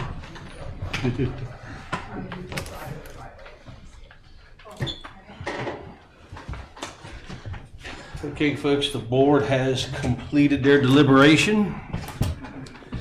Board members, do I have a motion on the floor? Yes, sir. Motion to approve. I have a motion to approve. Do I get a second? With conditions. With conditions, yes, Yes, sir. sir. With conditions, I'll second that motion. We have a second. All in favor? Aye. Aye. All opposed? So it is 4-1 in favor with the following conditions. Bond for life of the project on the screening and the fence with inflationary amendments. No further development of the property for the life of the project on this, on the buffer strips and the road entryway and the south slope, to keep the trees and vegetation as it is. Annual inspections of the screening and equipment, repairs and replacements within 60 days. Does that hit all the points? I believe it does. I think so. So applicants, you are approved with those conditions. Thank the board for its time and its consideration. Thank you. Thank you. All opposed, I hope we addressed your concerns. We tried to do the best we could. So, thank you for coming. Thank you for your input. Have So a we good got a night. couple more housekeeping issues, you guys. Old business, we have none. New business, we have none, I guess. No new business, Jan? Huh? Nope, not anything else. Okay. So the next meeting is September 21st. Have we decided if, And we have no applications for that, so it'll be October. so, okay, so it's gonna be October. Okay. Are we going back to 7? Are we gonna try to do a daytime meeting or? I'd like to keep it at 2:30 as the county would if that's possible. Board agree with all that? I do agree. Is that all good? You all okay with that? Good for me for now, yeah. I'm gonna have to check because That's I close to could, Mexico time. Right? no, well, yeah, no, not that, but I just have this standing appointment at 1 o'clock, so, but I got her early there today to give me my time, so. But let's just say yes for right now, and If it I'll, makes sense, then we could pop it back a half an hour or something to like 3. 3 o'clock would be no problem at all. Is that okay with everybody? For everybody. Does that work for everybody? Haley, is that good with you? Yes. 3 o'clock? Yes. Mike? Yep. Bill? Great. I'm okay with 3. Thank you. So I need a motion to adjourn. So moved. Second? Thank you. How Thank you many for your help. Conditions I do didn't I put need the to write conditions. here? You don't have to write